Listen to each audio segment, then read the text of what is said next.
College application भरने के आखिरी मिनट में मैं कंप्यूटर के सामने बैठता हूं और हुआ यूनिवर्सिटी की जगह पेइंग यूनिवर्सिटी सेलेक्ट कर देता हूं, जिस पर जैसे ही मैं सबमिट पर क्लिक करता हूं तभी वो गरीब स्टूडेंट जिसे मैं स्पॉन्सर करता हूं शिन्हो ग्रुप चैट में मैसेज भेजता है। आवाज़म मैंने अपने स्कोर्स चेक किए, मैं डेफिनेटली हुआ यूनिवर्सिटी में सेलेक्ट हो रहा हूं। अब मैं रुआन और विनर के साथ फिर से क्लासमेट्स बन पाऊंगा। होप तुम लोग मुझे गाइड करोगे। जिस पर लू रुयन तुरंत रिप्लाई करती है, जब भी तुम्हें जरूरत होगी मैं हमेशा तुम्हारे साथ रहूंगी। फिर डबविनर भी कहती है, मी टू। स्कूल के पहले दिन पूरे कैंपस को पता चल जाएगा कि तुम्हें हमारा प्रोटेक्शन मिला हुआ है। यह सुनकर मैं डेस्कटॉप पर लगी हमारी तीनों की ग्रुप फोटो को देखता हूँ, जहां हम हुआ यूनिवर्सिटी के गेट के सामने खड़े होते हैं। उस फोटो पर लिखा होता है, Gus Xiaoyu, Lu Ruan, Lin Wan together going to Hua University. इतने समय बाद भी उस पर बने बोल्ड स्ट्रोक्स बिल्कुल क्लियर दिखाई दे रहे थे, जिस पर बिना किसी हेसिटेशन के मैं ग्रेजुएशन पोस्टर को फाड़कर सीधे ट्रैश कैन में फेंक देता हूँ। फिर मैं ग्रुप चैट में लू रुआन को रिप्लाई करता हूँ, लिन जुआन, इस बार मैं तुम लोगों के साथ नहीं आऊंगा। रिप्लाई करने के बाद मैं तुरंत घर के मेन डोर का पासवर्ड चेंज कर देता हूँ। फिर घर में मौजूद उनसे जुड़ी हर चीज हटानी शुरू कर देता हूँ। शेल्फ पर रखे ऑर्नामेंट्स और डॉलर्स को बॉक्स में भरना शुरू करता हूँ, जिस पर देखते ही देखते पूरा एक बड़ा बॉक्स भर जाता है। इसके बाद जब मैं वो बॉक्स नीचे ट्रैश में फेंकने जाता हूँ तभी सामने से लू रुआन और लिन जुआन पार्टी से वापस आते दिखाई देते हैं, जिस पर उनकी नजर तुरंत ट्रैश कैन में पड़े उन ऑर्नामेंट्स पर चली जाती है। उन दोनों के चेहरे इंस्टेंटली बदल जाते हैं और वो जल्दी से मेरी तरफ भागते हैं। फिर लू रुआन मेरा हाथ कसकर पकड़ लेता है, तुम हमारे दिए हुए गिफ्ट्स क्यों फेंक रही हो? गू जियाओयू, ये सिर्फ छोटी सी बात है।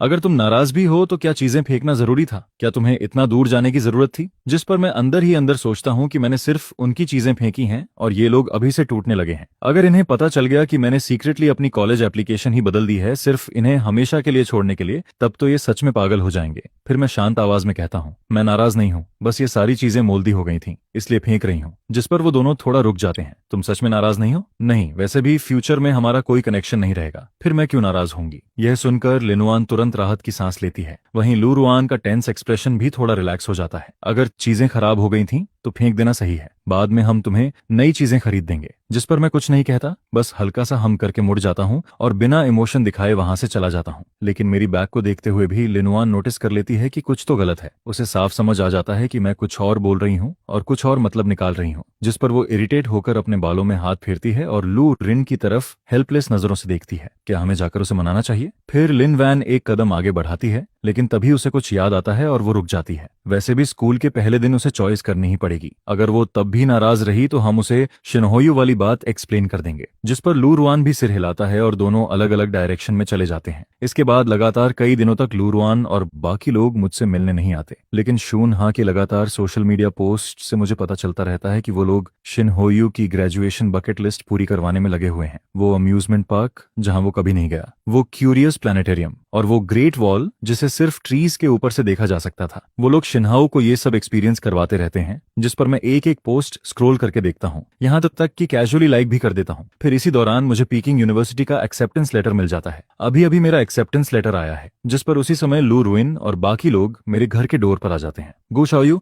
हमारे एक्सेप्टेंस लेटर्स आ गए, तुम्हारा भी आया क्या? चलो साथ में जाकर लेते हैं। लेकिन मैं सीधा जवाब देता हूँ, जरूरत नहीं, मेरा ऑलरेडी डिलीवर हो चुका है। यह कहकर मैं दरवाजा बंद करने ही वाला होता हूँ कि तभी लू रुआन जल्दी से डोर पकड़ लेता है। रुको, मैंने प्राइवेट रूम बुक किया है, चलो कुछ खाते हैं, सेलिब्रेट करते हैं। फिर दूसरा भी बोल पड़ता है, हाँ हाँ, साथ में खाना खाते हैं, उसके बाद स्कूल सप्लाईज भी खरीद लेंगे। लेकिन मेरा बिल्कुल जाने का मन नहीं होता, मैं नहीं जाना चाहती। जिस पर वो लोग दरवाजे से हटते ही नहीं और मुझे डोर बंद भी नहीं करने देते। आखिरकार मजबूर होकर मुझे हाँ कहना पड़ता है। इसके बाद मैं उनके साथ हॉटपॉट रेस्टोरेंट पहुंचती हूँ। स्पाइसी स्मेल पूरी हवा में फैली हुई होती है, जिस पर मैं सबकॉन्शियसली अपनी नोज रब करने लगता हूँ। मेरी आंखें हल्की रेड हो जाती हैं। वहीं शिन्हा पहले से ही पॉट में फूड डाल रहा होता है। तुम लोग आखिर आ ही गए, पॉट तो कब का बॉयल हो चुका है, मैं कब से वेट कर रहा हूँ। जिस पर शिन्हा को देखते ही मैं सबकॉन्शियसली फ्राउन कर देता हूँ। फिर लिनवान जल्दी से एक्सप्लेन करती है, ग्यू तुमने कहा था ना कि उसे भी सप्लाईज खरीदनी है, इसलिए हमने उसे साथ बुला लिया। वैसे भी हम सब क्लासमेट्स बनने वाले हैं तो हमने सोचा उसका भी ध्यान रख लेंगे। लेकिन अब मैं कोई एक्सप्लेनेशन सुनना ही नहीं चाहता था। मैं बस जल्दी खाना खत्म करके घर वापस जाना चाहता था। लेकिन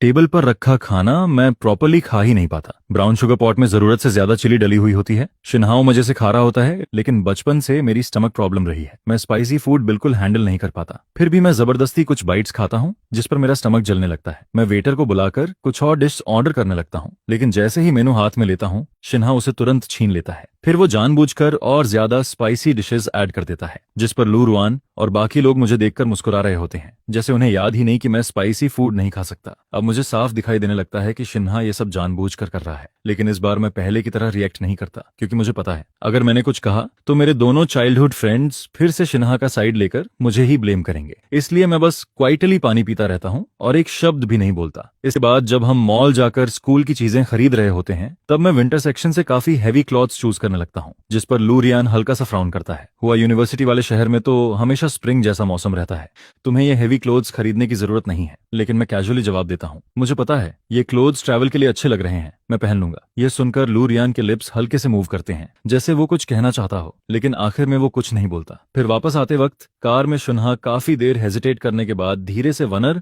और लू रुआन की स्लीव्स पकड़ता है। क्या मैं वापस वहां ना जाऊं? जिस स्लम एरिया में मैं रहता हूं वहां हाल ही में काफी अनसेफ माहौल हो गया है। हर बार वापस जाते हुए डर लगता है। यह कहते वक्त उसकी आंखों में प्लीडिंग लुक दिखाई देता है, जिस पर लिनुआन तुरंत बोल पड़ती है, ऑन ऑफ कोर्स तुम मेरे घर रह सकते हो, वहां बहुत सारे रूम्स हैं, जो चाहो चूज कर लो। फिर दूसरा भी कहता है, तुम कुछ दिन मेरे यहाँ भी रह सकते हो, वहां बहुत सेफ है। ये सुनकर शिन्हा इंस्टेंटली स्माइल करने लगता है। थैंक यू गाइज, तुम लोग मेरे लिए इतने अच्छे हो, मैं पहले कभी इतने बड़े घर में नहीं रहा। जिस पर वो सीक्रेटली मेरी तरफ ग्लांस करता है, लेकिन मैं कार विंडो से बाहर देखते हुए पूरी तरह इंडिफरेंट बना रहता हूँ। मेरी नजरें बस बाहर के सीनरी पर टिकी रहती हैं। शिन्हा कहाँ रहता है इससे मुझे अब कोई फर्क नहीं पड़ता। अगली सुबह मुझे मेरे पेरेंट्स का कॉल आता है, चाओयू क्या तुम श्योर हो कि तुम हुआ यूनिवर्सिटी नहीं जाना चाहती? वैसे पीकिंग यूनिवर्सिटी बेहतर है, लेकिन तुमने रुइन और डब्ल्यूनर के साथ सेम स्कूल जाने का प्रॉमिस किया था ना? वो दोनों बचपन से तुम्हारे बिना एक घंटा भी नहीं रह पाती। अगर उन्हें में पता चला कि तुम स्कूल चेंज कर रही हो तो वो पागल हो जाएंगी। जिस पर मैं बिना इमोशन के जवाब देता हूँ, वो उनकी प्रॉब्लम है, मेरा उससे कोई लेना देना नहीं। मैं पहले हुआ यूनिवर्सिटी सिर्फ प्रॉमिस की वजह से जाना चाहता था, लेकिन पीकिंग यूनिवर्सिटी में वो मेजर है जो मुझे ज्यादा पसंद है। ये मेरी जिंदगी है, मैं वही चूज करूंगा जो मुझे चाहिए। ये सुनकर मेरे पेरेंट्स मुझे फोर्स नहीं करते, बस थोड़ी कंसर्न भरी बातें कहते हैं। ठीक है, तब इस दौरान घर पर अपना ध्यान रखना, हमारा बिजनेस ट्रिप खत्म होते ही हम वापस आ जाएंगे और तुम्हारे साथ रहेंगे। और हाँ, हमने तुम्हारे लिए ग्रेजुएशन गिफ्ट खरीदा है, जाकर कलेक्ट कर लेना। Thanks mom, thanks dad. जिस पर मैं स्माइल के साथ कॉल कट कर देता हूँ। फिर फोन खोलते ही देखता हूँ कि डिलीवरी कंपनी ने 10 मिनट पहले पिकअप रिमाइंडर भेजा था, package is at the door, please sign. यह देखकर मैं जल्दी से उठकर डोर खोलने जाता हूँ, लेकिन बाहर कुछ भी नहीं होता। जिस पर मैं कंफ्यूज्ड होकर डिलीवरी गाय को कॉल करने ही वाला होता हूँ कि तभी शिन्हाओ अचानक लू रियुआन्स हाउस की तरफ से आता दिखाई देता है। उसके हाथ में कुछ होता है जिसे वो हवा में वेव कर रहा होता है। गुसियाओ, क्या तुम इसे ढूंढ रही हो? जिस पर उसके हाथ में एक वायलिन दिखाई देता है। मैंने तुम्हारे डोर के पास एक पैकेज देखा तो मैंने तुम्हारे लिए ओपन कर दिया। क्या ये तुम्हारे पेरेंट्स की तरफ से है? कितना ब्यूटीफुल वायलिन है, मुझे भी ऐसा वायलिन चाहिए, क्या तुम ये मुझे दे सकती हो? यह कहते हुए शिन्हा अपने हाथ में वायलिन को चमकती आंखों से टच करता रहता है, जैसे उसे छोड़ना ही नहीं चाहता हो। जिस पर एक पल के लिए मुझे सच में लगता है कि शायद मैंने गलत सुना है। क्या किसी ने तुम्हें कभी नहीं बताया कि दूसरों की चीजें बिना परमिशन के ओपन नहीं करते? और अगर तुम्हें इतना पसंद है तो खुद जाकर खरीद क्यों नहीं लेते? यह सुनते ही शिन्हा की आंखें इंस्टेंटली रेड हो जाती हैं और वो सुबकने लगता है। तुम जानती हो ना, मेरे फैमिली कंडीशन में मैं इसे अफोर्ड नहीं कर सकता, फिर भी तुम मुझे ऐसे इंसल्ट क्यों कर रही हो? लेकिन अब मेरे पास शिन्हा की एक्टिंग देखने का बिल्कुल मूड नहीं था। मैं उससे और बहस भी नहीं करना चाहता था। जिस पर मैं सीधे वायलिन वापस लेने के लिए हाथ बढ़ाता हूँ, लेकिन शिन्हाओ वायलिन को कसकर पकड़ लेता है, जैसे वो सच में उससे बहुत प्यार करता हो। वो उसे अपनी तरफ खींच रहा होता है और छोड़ने को तैयार ही नहीं होता। और आज तक मुझे समझ नहीं आता कि आखिर पहले हाथ किसने छोड़ा था। अगले ही सेकंड वो वायलिन अपनी शाइनी बॉडी के साथ नीचे गिरता है, धड़ाम, जिस पर उसकी परफेक्ट बॉडी पर एक बड़ा अगली क्रैक पड़ जाता है जो साफ दिखाई दे रहा होता है। यह देखकर आखिरकार मेरा गुस्सा फूट पड़ता है। तभी बाहर की आवाज सुनकर लू रुइन जल्दी से बाहर आता है। वहीं पास वाले घर से लिनुआन भी भागते हुए आ जाती है, जिस पर उनकी नजर तुरंत आंसुओं से भरे शिन्हा के चेहरे पर जाती है। क्या हुआ? अभी तो सब ठीक था ना, किसने तुम्हें बलि किया? जिस पर शिन्हा तुरंत बोल पड़ता है, गुस्सिया को ब्लेम मत करो, मैंने गलती से उसका नया वायलिन गिरा दिया। वो दुखी थी इसलिए उसने अपना गुस्सा मुझ पर निकाल दिया। उसने मुझे पुश भी किया, लेकिन मैं नाराज नहीं हूँ। अगर इससे वो खुश हो जाए तो मैं कुछ भी सह सकता हूँ। मैं शिन्हा की हर बात साफ सुन पा रहा था, लेकिन जब वो सारी बातें एक साथ जुड़ती हैं तो मेरे दिमाग में सिर्फ 2 शब्द रह जाते हैं, बेहद बकवास। मुझे बिल्कुल उम्मीद नहीं थी कि वो इतनी आसानी से ब्लैक को फाइट बना देगा, लेकिन मैं कुछ बोल भी नहीं पाता कि उससे पहले ही लिनुआन डार्क फेस के साथ मुझे डांटना शुरू कर देती है। गुस्याओ, अगर तुम्हें स्पॉइल्ड रिच किड की तरह टेंट्रम दिखाना है तो भी ऐसे नहीं करते। अभी तुरंत हाओयू से अपोलोजाइज करो। फिर लू रियुआन भी कोल्ड आवाज में बोलता है, गुआओ तुम सच में बहुत ज्यादा कर रही हो, अभी अपोलोजाइज करो। जिस पर गुस्से से मेरी टेम्पल्स दर्द करने लगती हैं। मैं मुश्किल से खुद को कंट्रोल करता हूँ। लू रियुआन, लिन वैन, इस हॉलवे में सिक्योरिटी कैमरों लगे हुए हैं, अगर सच देखना है तो फुटेज देख लो। यह सुनते ही शिनहा घबरा जाता है और जोर से रोने लगता है। रियान, वेर, गुसिया को ब्लेम मत करो, मैं सच में ठीक हूँ, लेकिन अगर तुम लोग मेरे लिए ऐसे लड़ोगे तो फिर मैं गुसियाओं का दोस्त नहीं रह पाऊंगा। जिस पर लू रियान तुरंत टिश्यू निकालकर शिन्हा के टीयर्स वाइप करने लगता है। फिर धीरे से उसकी बैक पैट करता है। ठीक है, ये तुम्हारी गलती नहीं है, रो मत। फिर वो मेरी तरफ देखकर कोल्ड एक्सप्रेशन के साथ बोलता है, देखो वो कैसे बिहेव कर रही है, और फिर देखो एच हाउ यू, कितना काम है, डिफरेंस बिल्कुल क्लियर है। यह कहने के बाद वो दोनों टीयर आइड शिन्हा को प्रोटेक्ट करते हुए वहां से बिना पीछे देखे चले जाते हैं। जिस पर मैं उनकी बैग्स को देखता रहता हूँ और मेरे चेस्ट में एक भारी दर्द उठने लगता है। इसके बाद 3 दिन बाद वो क्लास रियूनियन आता है जो पहले से प्लान्ड था। जैसे ही मैं वहां पहुंचता हूँ, कई क्लासमेट्स क्यूरियस होकर मेरे पीछे देखने लगते हैं, लेकिन अगले ही पल उनके फेसेस डिसअपॉइंटमेंट से भर जाते हैं। गुआओ, वो दोनों स्कूल फ्लावर्स कहाँ हैं? क्या वो हमेशा तुम्हारे साथ नहीं रहती, हर जगह तुम्हें फॉलो नहीं करती? फिर दूसरा क्लासमेट हंसते हुए बोलता है, सुना है तुम तीनों हुआ यूनिवर्सिटी में जा रहे हो, फर्स्ट डे पर तुम्हें दोनों में से किसी एक को चूज करना पड़ेगा, तो डिसाइड किया कि गर्लफ्रेंड किसे बनाओगे? जिस पर कोई और हंसते हुए बोल पड़ता है, अरे गूस शियाओयू के पास अब कोई चॉइस बची भी है? लू रून और लिन वैन अब शिनहा को ज्यादा पसंद करती हैं, फिर भी तुम लोग उससे पूछ रहे हो? यह सुनकर पूरा ग्रुप हंसने लगता है और मेरे रिएक्शन का इंतजार करने लगता है। उन्हें लगता है मैं गुस्सा करूंगा, लेकिन मैं एक शब्द भी नहीं बोलता, यहाँ तक कि उनकी तरफ देखता तक नहीं। जिस पर वो लोग समझ जाते हैं कि मैं उन्हें इग्नोर कर रहा हूँ, इसलिए और ज्यादा मॉक करने लगते हैं, लेकिन मैं फिर भी साइलेंट रहता हूँ। तभी अचानक प्राइवेट रूम का डोर खुलता है, जिस पर लू रियुआन और बाकी दोनों शिन्हा को प्रोटेक्ट करते हुए अंदर आते हैं। यह देखकर ग्रुप फिर मेरी तरफ देखकर हंसने लगता है। फिर क्लास प्रेसिडेंट जल्दी से माहौल संभालने की कोशिश करता है, सब लोग आ गए हैं तो चलो पार्टी शुरू करते हैं। इसके बाद पूरी पार्टी नॉइज और लाइवली बनी रहती है। वहीं लू रियुआन बड़े ध्यान से अपना कोट उतारकर शिन्हा के ऊपर डाल देता है, यहाँ बहुत ठंड है, प्रॉपर्ली कवर हो जाओ और कुछ फ्रूट्स खा लो। वो लोग पूरी तरह शिन्हाओं में बिजी रहते हैं, एक बार भी मेरी तरफ नहीं देखते, जिस पर मैं कॉर्नर में क्वाइटली बैठकर फ्रूट खाता रहता हूँ। मेरे चेहरे पर सिर्फ इंडिफरेंस दिखाई दे रहा होता है। फिर किसी ने सजेस्ट किया कि सब लोग ट्रूथ ऑन डेयर खेलेंगे। मेरा मन नहीं था, लेकिन सब लोग मुझे भी फोर्स करके गेम में शामिल कर लेते हैं। कुछ राउंड्स बाद में हार जाता हूँ। ऑलराइट, अब गुजियस अपनी सीक्रेट बताएगा, जिस पर मैं अंदर ही अंदर हल्का सा हंसता हूँ। मेरी नजर लियोंग और वाई पर जाती है और मैं कैजुअली बोलता हूँ, मेरा सीक्रेट ये है कि स्कूल के फर्स्ट डे पर मैं अपनी जिंदगी की 2 ऐसी चीजें फेंकने वाला हूँ जो बचपन से मेरे साथ थीं।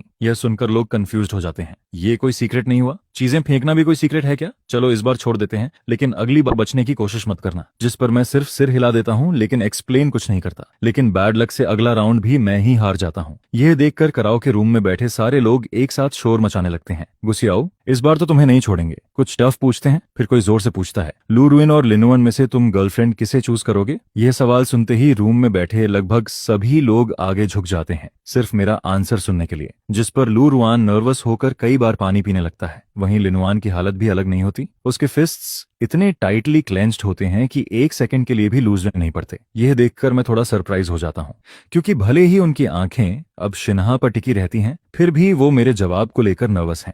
जिस पर मैं कोल्ड स्माइल के साथ बोलता हूँ, इन दोनों में से। लेकिन मैं सेंटेंस पूरा भी नहीं कर पाता कि तभी कोई शौक में चिल्ला उठता है। सब लोग तुरंत पीछे मुड़कर देखते हैं। पता चलता है कि शिन्हा ने गलती से अपने ऊपर पानी गिरा लिया था, जिस पर उसका पूरा पैंट इंस्टेंटली भीग जाता है। यह देखकर दोनों लड़कियों के एक्सप्रेशंस बदल जाते हैं। गेम वहीं फोर्सफुली इंटरप्ट हो जाता है और किसी का भी आगे खेलने का मूड नहीं बचता। फिर कुछ लोग बोलने लगते हैं, चलो अब निकलते हैं। लेकिन तभी किसी ने कहा, अरे अभी मत जाओ, टीचर ने बहुत सारे फायरवर्क्स खरीदे हैं, चलो सब रिवर बैंक चलते हैं और फायरवर्क्स छोड़कर अपनी नई जर्नी सेलिब्रेट करते हैं। इसके बाद पूरा ग्रुप एक्साइटमेंट के साथ रिवर बैंक पहुंचता है। चारों तरफ कलरफुल फायरवर्क्स डार्क स्काई में एक्सप्लोड हो रहे होते हैं। लगभग सभी लोग क्वाइटली विशेष मांग रहे होते हैं, लेकिन सिर्फ शिन्हाओ जोर से चिल्लाकर बोलता है, मैं विश करता हूं कि रुइन और वनर की सारी विशेष पूरी हों। यह सुनकर हमेशा इंडिफरेंट रहने वाली लू रियुआन की आंखों में भी हल्की सॉफ्टनेस आ जाती है। वहीं लिनु की स्माइल और ज्यादा ब्राइट हो जाती है। फिर वो सॉफ्टली शिन्हा के बाल रफल करती है, तुम इतने सिली क्यों हो? कौन अपनी विशेष छोड़कर दूसरों के लिए विश करता है? जिस पर शिन्हा स्माइल करते हुए जवाब देता है, क्योंकि तुम लोग मेरे लिए सबसे इंपॉर्टेंट हो। फिर लिनवैन भी धीरे से कहती है, तुम भी मेरे लिए सबसे इंपॉर्टेंट हो। यह देखकर मुझे बस हवा में फैली हुई वो सिकनिंग स्वीट वाइब फील होने लगती है। मैं अब उनके पास 1 सेकंड भी नहीं रुकना चाहता था। जिस पर मैं क्वाइटली वहां से हटकर एक कॉर्नर में चला जाता हूँ और अकेले फायरवर्क्स देखने लगता हूँ। तभी शिन्हा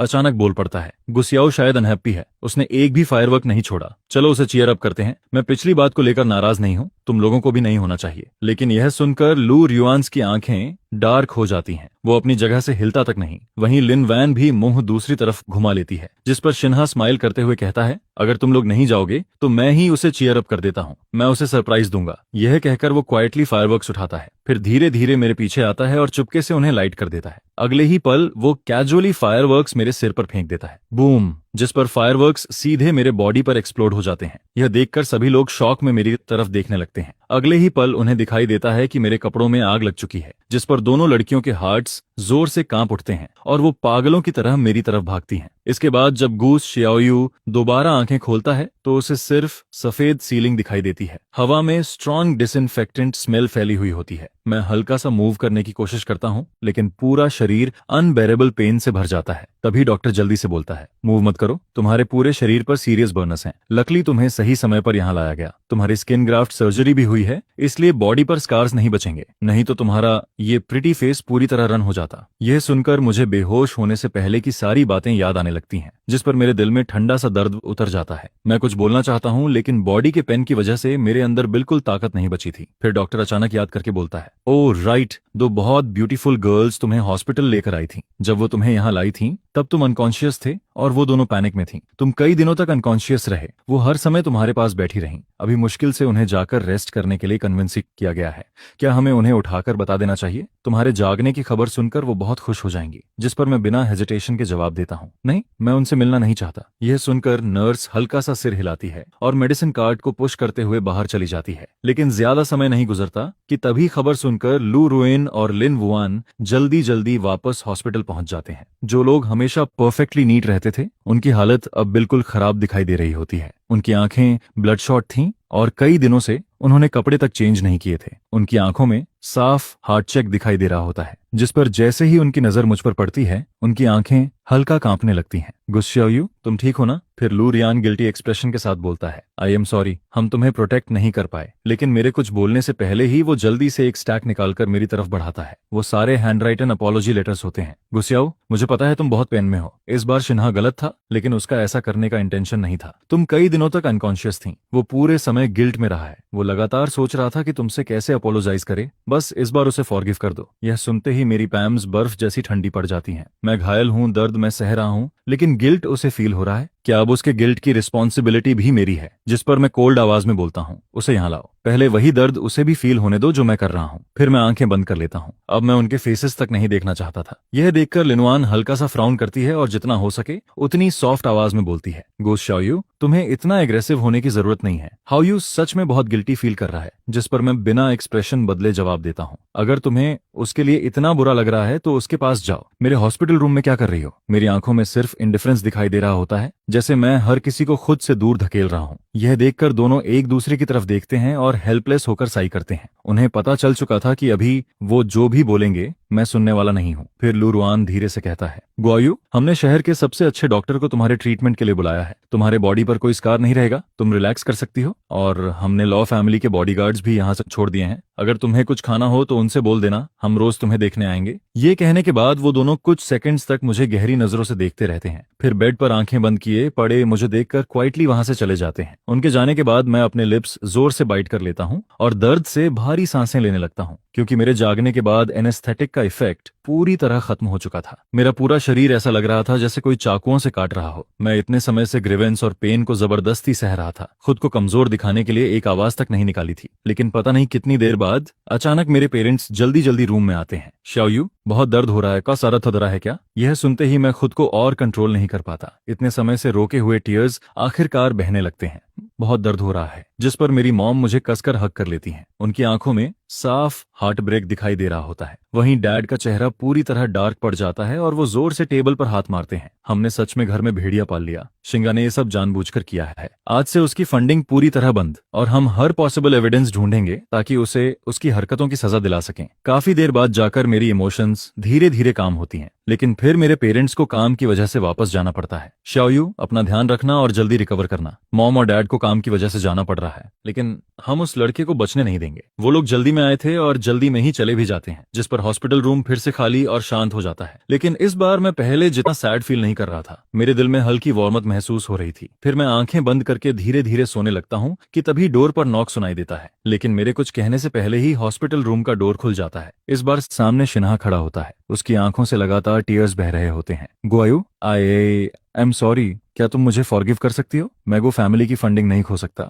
मैं जेल भी नहीं जा सकता, मैं सरवाइव नहीं कर पाऊंगा। मैंने सच में ये जानबूझकर नहीं किया था, प्लीज मुझे फॉरगिव कर दो। वो लगातार काउंटलेस बार अपोलोजाइज करता रहता है, लेकिन उसकी किसी भी बात में मुझे सिंसेरिटी का एक टुकड़ा तक फील नहीं होता। अगर हमने उसकी फंडिंग बंद ना की होती, अगर हम उसके खिलाफ एक्शन ना ले रहे होते, तो क्या वो यहाँ अपोलोजाइज करने आता? जिस पर मुझे उसका जवाब पहले से पता था। मैं उसे देखना तक नहीं चाहता था, इसलिए मैं सीधा नर्स कॉल बटन दबा देता हूँ। नर्स, मैं इस आदमी को नहीं जानता, ये मेरे रेस्ट को डिस्टर्ब कर रहा है, प्लीज इसे बाहर निकाल दीजिए। यह सुनते ही नर्स तुरंत अंदर आती है और शिन्हा को बाहर ले जाने लगती है, जिस पर शिन्हा की आंखों में पैनिक चमक उठता है। वो स्टंबल करते हुए बाहर जाता है और फिर भी लगातार प्लीड करता रहता है। तभी पीछे से दो फेमिलियर आवाजें सुनाई देती हैं, उसे टच मत करो, जिस पर लू रून और लिनवान जल्दी से शिन्हा को संभाल लेते हैं। तुम ठीक हो? वो सिर हिलाकर प्रेटेंड करता है कि सब ठीक है, लेकिन उसकी रेड रिम्ड आईज सब कुछ बता रही होती हैं। मैं ठीक हूँ, बस गुआयो मुझे नहीं देखना चाहती, शायद मुझे चले जाना चाहिए। वो ऐसा बोलता जरूर है, लेकिन अपनी जगह से 1 इंच तक मूव नहीं करता। यह देखकर दोनों उसका हाथ पकड़ते हैं और सीधे हॉस्पिटल रूम में वापस घुसाते हैं।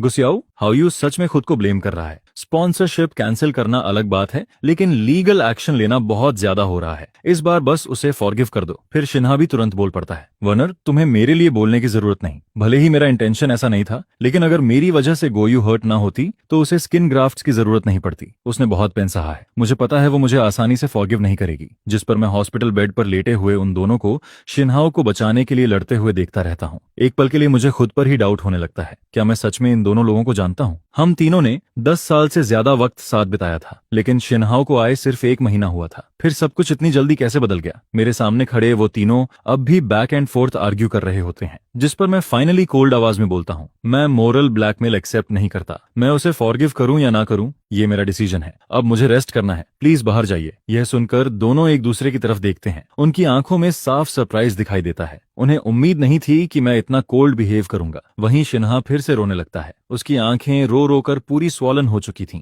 जिस पर लू रुआन हल्की ब्लश के साथ उसके टीयर्स वाइप करता है। इट्स ओके, रो मत, ये तुम्हारी गलती नहीं है। भले ही वो फैमिली तुम्हारी फंडिंग बंद कर दे, लेकिन हम अभी भी तुम्हारे साथ हैं। तुम्हें ट्यूशन की चिंता करने की जरूरत नहीं, बाकी चीजों की भी टेंशन मत लो। हम तुम्हें इस सिचुएशन से निकालने का तरीका ढूंढ लेंगे। यह सुनकर मैं धीरे से अपनी आंखें बंद कर लेता हूँ। मेरे लिप्स के किनारे पर मॉकिंग स्माइल उभर आती है, क्योंकि मुझे पहले से पता था अगर वो चाहें तो आसानी से शिन्हा को प्रोटेक्ट कर सकते हैं। तो फिर मेरे फॉरगिवनेस के लिए इतनी एक्टिंग क्यों? इसका मतलब ही क्या है? इसके बाद मैं काफी लंबे समय तक हॉस्पिटल में एडमिट रहता हूँ। लू रुआन और बाकी लोग लगभग हर दिन मुझे देखने आते रहते हैं, लेकिन मैं हर बार उनसे मिलने से मना कर देता हूँ, जिस पर वो लोग रोज रूम के बाहर गिफ्ट्स छोड़ जाते हैं, उम्मीद करते हुए कि अंदर जाने वाला कोई उन्हें मुझे दे देगा। लेकिन मैं हर बार वो गिफ्ट्स ड्यूटी नर्सेस को दे देता हूँ, और आखिरकार डिस्चार्ज वाले दिन भी वो दोनों मुझे लेने हॉस्पिटल आ जाते हैं। गॉय अंकल और आंट अभी बिजनेस ट्रिप पर हैं, इसलिए हम तुम्हें लेने आए हैं। लेकिन मैं उनकी तरफ देखता तक नहीं, सीधे दूसरी डायरेक्शन में चलने लगता हूँ। यह देखकर लू रियोन्स का एक्सप्रेशन डार्क हो जाता है। वो जल्दी से मेरा हाथ पकड़ लेता है। गुआओ, हमने काफी समय से शिन्हा से मुलाकात नहीं की, सिर्फ इसलिए क्योंकि तुम अनहैप्पी थी। अगर तुम्हें वो पसंद नहीं है तो ठीक है, लेकिन तुम हमसे भी इतना डिस्टेंट क्यों बिहेव कर रही हो? हमारे साथ भी इतनी कोल्ड क्यों हो? यह सुनकर मुझे हंसी आने लगती है। क्या सच में मैं उन्हें दूर धकेल रहा हूँ, या फिर वो लोग खुद मुझे स्टेप बाय स्टेप पुश करके अलग कर रहे हैं? जिस पर मैं बस हल्का सा हंस देता हूँ, कोई जवाब नहीं देता। तभी लिन वैन कार लेकर सामने आकर रास्ता ब्लॉक कर देती है। गूस याओयू, अगर तुम कार में नहीं बैठोगे तो हम यही रोड ब्लॉक करके खड़े रहेंगे, फिर पीछे की सारी कार्स फंस जाएंगी। कुछ ही देर में पीछे ट्रैफिक बढ़ने लगता है। मेरे पास कोई चॉइस नहीं बचती और मुझे मजबूरी में लिनू की कार में बैठना पड़ता है। लेकिन जैसे ही मैं कार में बैठता हूँ, वो दोनों फिर से मुझे अटेंशन देने लगते हैं। लिनुआन जल्दी से स्ट्रॉबेरी केक मेरी तरफ बढ़ाती है। देखो, तुम्हारा फेवरेट केक। इसे लेने के लिए मैं बहुत देर तक लाइन में खड़ी रही, लेकिन मैं सीधा जवाब देता हूँ, मुझे नहीं चाहिए, अब मुझे ये पसंद नहीं। फिर लुरुआन एक एक्सपेंसिव लुकिंग ऑर्नामेंट बॉक्स मेरी तरफ बढ़ाता है। कोई बात नहीं, अगर तुम्हें केक पसंद नहीं, ये फॉरेन मेडिकल प्रोफेसर की बनाई ऑर्नामेंट है, वन रिकवरी के लिए बहुत अच्छी है, हॉस्पिटल की मेडिसिन की जरूरत नहीं पड़ेगी। लेकिन मैं उसे भी रिजेक्ट कर देता हूँ, मुझे ये सब नहीं चाहिए। वो दोनों मुझे खुश करने की कितनी भी कोशिश करते हैं, मैं हर चीज रिजेक्ट करता रहता हूँ। तभी अचानक मुझे सीट के गैप में कुछ फंसा हुआ फील होता है, जिस पर मैं उसे बाहर निकालता हूँ। वो एक फोल्डेड नोट होता है उस नोट पर डेलिकेट हैंडराइटिंग में लिखा होता है, शिनहस प्रिंसेस पैसेंजर सीट, जिस पर मैं खुद को रोक नहीं पाता और हल्का सा स्कॉफ कर देता हूँ। यह देखकर लिनवान तुरंत नोट छीन लेती है और उसे छोटे छोटे पीसेस में फाड़ देती है। गुआयू, गलत मत समझना, पिछली गेम में हारने की पनिशमेंट मिली थी मुझे, इसलिए ये करना पड़ा। उसकी जल्दबाजी भरी मूवमेंट साफ बता रही थी कि वो डर रही है कहीं मैं मिसअंडरस्टैंड ना कर लूं, लेकिन मैं बस हल्का सा हंस देता हूँ। मुझे बिल्कुल फर्क नहीं पड़ रहा था, इससे मेरा कोई लेना देना नहीं है। यह सुनते ही दोनों के एक्सप्रेशंस बदल जाते हैं। कैसे नहीं है? क्या तुम वो प्रॉमिस भूल गए जो तुमने हमसे किया था? स्कूल के पहले दिन तुम्हें हम दोनों में से किसी एक को चूज करना था। फिर दूसरा भी जल्दी से पूछता है, हाँ तो डिसाइड किया तुमने? जिस पर मैं उनकी तरफ देखकर कामली जवाब देता हूँ, मुझे लगता है यह सवाल तुम्हें शिनाहो से पूछना चाहिए। यह सुनते ही लू रुआन और लिन वैन दोनों के चेहरे इंस्टेंटली बदल जाते हैं। वो दोनों जल्दी जल्दी एक्सप्लेन करने लगते हैं। हाउ से क्यों पूछेंगे? हमारे उसके लिए वैसे फीलिंग्स नहीं है। गुस्सा, क्या तुम कुछ गलत समझ रहे हो? लेकिन अब मैं उनकी कोई बात सुनना ही नहीं चाहता था, जिस पर मैं आंखें बंद कर लेता हूं और अपना सिर कार विंडो से टिका देता हूं, जैसे उनकी हर बात कंप्लीटली इग्नोर कर रहा हूं। उसके बाद पूरी राइड में लू रुआन और बाकी दोनों में से कोई भी कुछ बोलने की हिम्मत नहीं करता। वो बस चुपचाप एक दूसरे को देखते रहते हैं। उन्हें सिर्फ इतना महसूस हो रहा था कि मैं बहुत बदल गया हूं, पहले से ज्यादा डिस्टेंट और इंडिफरेंट।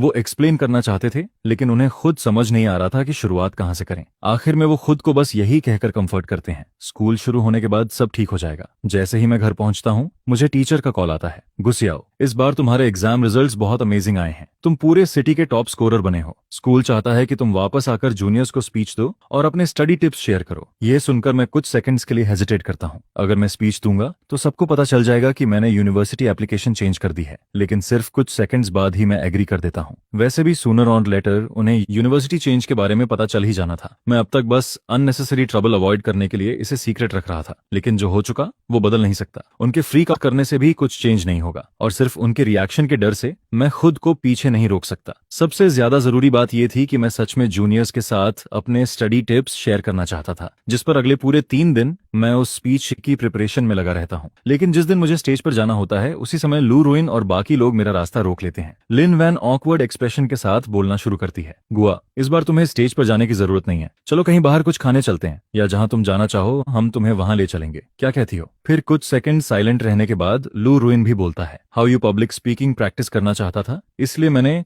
डैड से बात करके उसे ये स्पीकिंग अपॉर्चुनिटी दिला दी। लुफू फैमिली ने स्कूल की कुछ बिल्डिंग्स में इन्वेस्टमेंट किया हुआ है, इसलिए स्पीकर को लास्ट मोमेंट में चेंज करना उनके लिए बड़ी बात नहीं थी। ये सुनते ही स्टेज से शिन्हा की क्लियर आवाज सुनाई देती है, जिस पर मैं ऊपर देखता हूँ और स्टेज पर खड़े शिनहोयू को देखता हूँ, जो मुझे ही देख रहा होता है। वहीं लू रुआन और बाकी लोग अंदर ही अंदर नर्वस होने लगते हैं। वो लोग बस मेरे एंग्री होने का इंतजार कर रहे थे, लेकिन काफी देर तक वेट करने के बाद भी मेरे चेहरे पर कोई एंगर नहीं आता। मैंने रिएक्ट तक नहीं किया। उन्होंने मुझे संभालने के लिए जितनी काउंटर मेजर्स सोची थी, उनमें से एक भी काम नहीं आई, क्योंकि उनकी हर प्रिपरेशन बेकार हो चुकी थी। जिस पर मैं बस हल्का सा हंसता हूँ, बिना कुछ बोले मुड़ता हूँ और वहां से चला जाता हूँ। क्या अफसोस की बात है लू रुइन, लिन वैन, तुम लोगों ने ट्रुथ जानने का अपना आखिरी चांस भी खो दिया। इसके बाद आखिरकार स्कूल का पहला दिन आ जाता है। मेरे पेरेंट्स स्पेशली वापस आते हैं। शायू, तुम्हारा लगेज तैयार है ना? पेइंग यूनिवर्सिटी बीजिंग से इतनी दूर है, जो भी जरूरत की चीजें हों सब साथ ले जाना। फिर मॉम और डैड बार बार लगेज चेक करने लगते हैं। हम तुम्हें एयरपोर्ट छोड़ने चलेंगे, तुम इतनी दूर अकेले जा रहे हो, डैड को टेंशन हो रही है। जिस पर मैं स्माइल करते हुए जवाब देता हूँ, जरूरत नहीं, मैं अब बड़ा हो चुका हूँ। मॉम, डैड,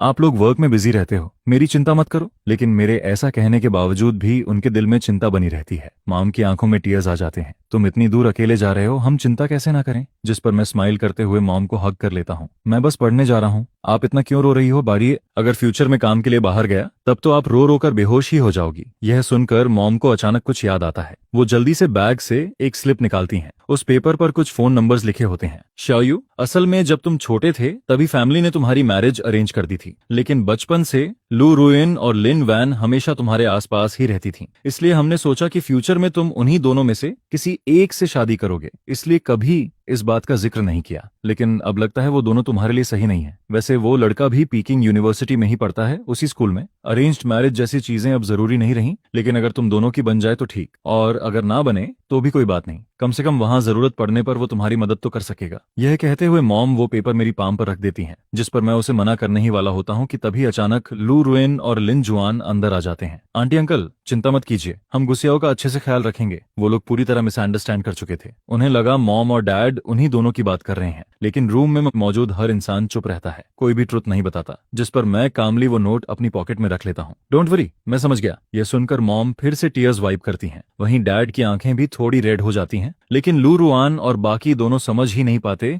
कि वो लोग इतना इमोशनल क्यों हो रहे हैं। आंटी अंकल, हुआ यूनिवर्सिटी तो इसी सिटी में है, भले ही गुसियाओ हॉस्टल में रहेगी लेकिन वीकेंड्स पर घर वापस आ सकती है। अगर उसे होम सिक फील हुआ तो हम उसे रोज वापस घर भी छोड़ सकते हैं। यह सुनकर मॉम और डैड एक दूसरे की तरफ देखते हैं लेकिन कुछ नहीं बोलते। वहीं लू रियुयान और लिन जुआन को अब भी कुछ अनयूजुअल फील नहीं होता। वो जल्दी जल्दी मेरे रूम में जाते हैं और एक्साइटेड होकर मेरा सूटकेस उठाने लगते हैं, लेकिन अंदर जाते ही दोनों शॉक हो जाते हैं। अरे, हुआ यूनिवर्सिटी तो इसी सिटी में है ना, तुम इतनी सारी क्लोथ्स क्यों ले जा रहे हो? जिस पर मैं कोल्ड आवाज में जवाब देता हूँ, मैं क्या करता हूँ, इससे तुम्हें क्या मतलब, मेरे पास ज्यादा क्लोथ्स होना नॉर्मल है। यह सुनकर लिनवान जल्दी से मुस्कुराने लगती है।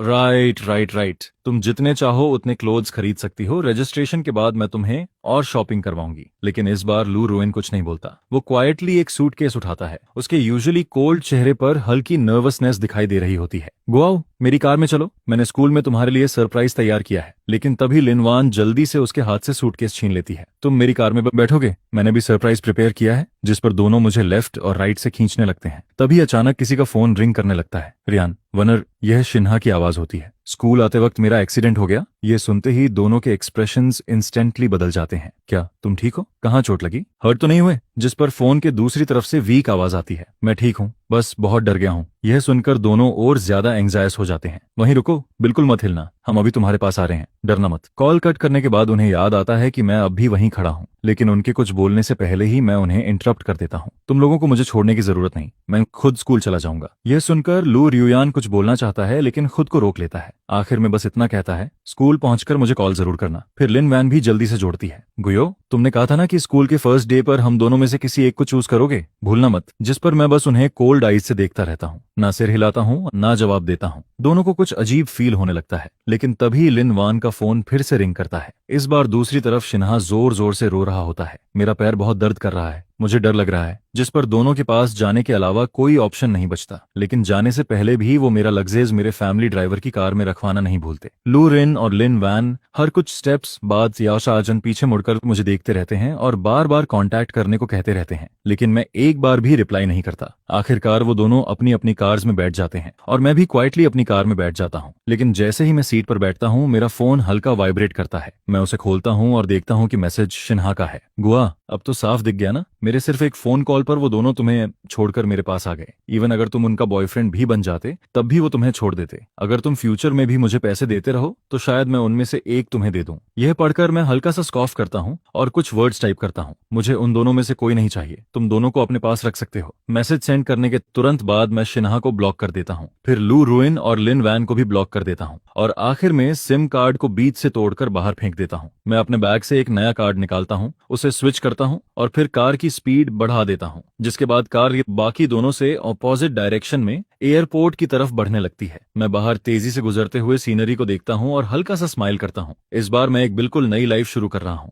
जिस पर जैसे ही प्लेन उड़ान भरता है, मैं सोचता हूँ कि पास्ट की सारी चीजें अब खत्म हो चुकी हैं। मैं अपनी ब्रांड न्यू लाइफ शुरू कर रहा हूँ और मेरी इस नई लाइफ में उनका कोई हिस्सा नहीं होगा। इधर प्लेन अभी टेक ऑफ ही करता है और उसी समय लू रुआन और लिनवान अपने हाथों में फ्लावर्स लेकर हुआ यूनिवर्सिटी के एंट्रेंस पर खड़ी होती हैं, जिसके साथ ही उनके चेहरे धीरे धीरे और डार्क होते जाते हैं, क्योंकि उन्हें अभी तक ग्यूट फैमिली की कार दिखाई नहीं देती है, जिस पर उनके दिलों में बेचैनी बढ़ती जाती है। किसी वजह से दोनों के अंदर अनइजीनेस फील होने लगती है और वो फीलिंग धीरे धीरे और स्ट्रांग होती जाती है। तभी उनके मन में एक थॉट आता है, क्या ऐसा तो नहीं कि मैं उनका कन्फेशन एक्सेप्ट ही नहीं करना चाहता? फिर वो सोचती हैं कि शायद मैं स्कूल गेट तक आने के लिए कोई दूसरा रास्ता ले रहा हूँ। इसी बीच उनके पीछे पड़े काउंटलेस फ्लावर्स बहुत सारे स्टूडेंट्स का अटेंशन अट्रैक्ट करने लगते हैं, जिस पर कुछ बिजी बॉडी स्टूडेंट्स उनकी फोटोज लेकर स्कूल फोरम पर अपलोड कर देते हैं। हमारे स्कूल की न्यू ब्यूटीज पहले ही दिन इतना बड़ा सीन क्रिएट कर रही हैं। आखिर ये किससे लव कन्फेशन करने वाली हैं? कौन इतना लकी है? तुम जानते हो दोनों का स्टाइल कितना अलग है। एक बिल्कुल आलफ और डिटैच्ड है, जबकि दूसरी पैशनेट और फियरलेस है। क्या दोनों सेम लड़के को कन्फेशन देने वाली हैं?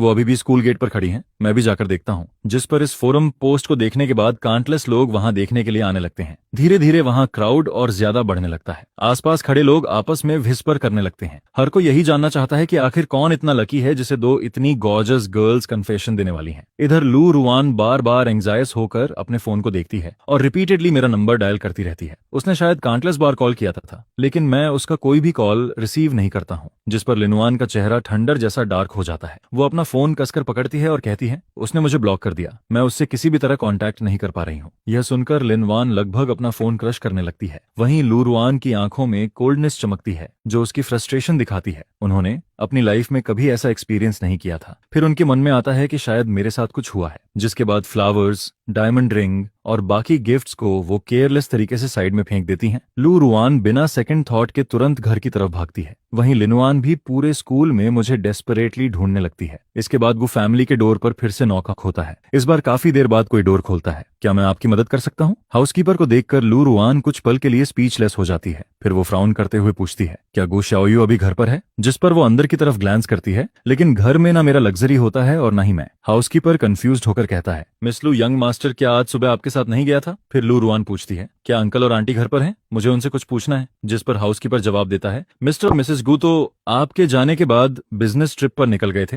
आप चाहें तो उन्हें कॉल कर सकती हैं। यह कहकर वो धीरे से डोर बंद कर देता है। लू रुआन की आंखें गहरी हो जाती हैं और उसकी फिंगर्स फिस्ट्स में क्लेंच हो जाती हैं। फिर वो खुद से बड़बड़ाती है, काश मैं उससे फोन पर कांटेक्ट कर पाती। इसके बाद उसके मन में आता है, क्या शियाओयू हमसे इसलिए छिप रहा है क्योंकि वो हमारा कन्फेशन एक्सेप्ट नहीं करना चाहता? मैंने शैन हा का मामला सॉल्व किया और जितनी जल्दी हो सका स्कूल पहुंची ताकि उसे सरप्राइजेस दे सकूं, लेकिन फिर भी मैं लेट हो गई। बस थोड़ा सा और जल्दी पहुंच जाती तो हम सब कुछ एक्सप्लेन कर सकते थे। जिस पर लू रुआन डिसअपॉइंटेड होकर वापस स्कूल लौटती है। वहीं दूसरी तरफ लिन वैन की हालत भी ज्यादा अच्छी नहीं होती है। वो हर जगह लोगों से पूछती फिरती है कि क्या किसी ने मुझे देखा है, लेकिन पासिंग स्टूडेंट्स बस सिर हिलाकर कहते हैं, गर्ल, इस तरह ढूंढने से कुछ नहीं होगा। स्टूडेंट अफेयर्स ऑफिस जाकर पूछो या फिर रजिस्ट्रार ऑफिस में चेक करो। उनसे स्कूल सिस्टम में नाम सर्च करवाओ, वो ज्यादा फास्ट रहेगा। Thank you. मैं कितनी डम्ब हूँ, मैं कितना स्टूपिड तरीका यूज कर रही थी उसे ढूंढने के लिए। यह सुनकर लिनवान तुरंत रजिस्ट्रार ऑफिस की तरफ भागती है। वहां वो स्टूडेंट रिकॉर्ड्स हैंडल करने वाले टीचर को ढूंढ लेती है। टीचर, मेरा बॉयफ्रेंड भी इस स्कूल का नया स्टूडेंट है,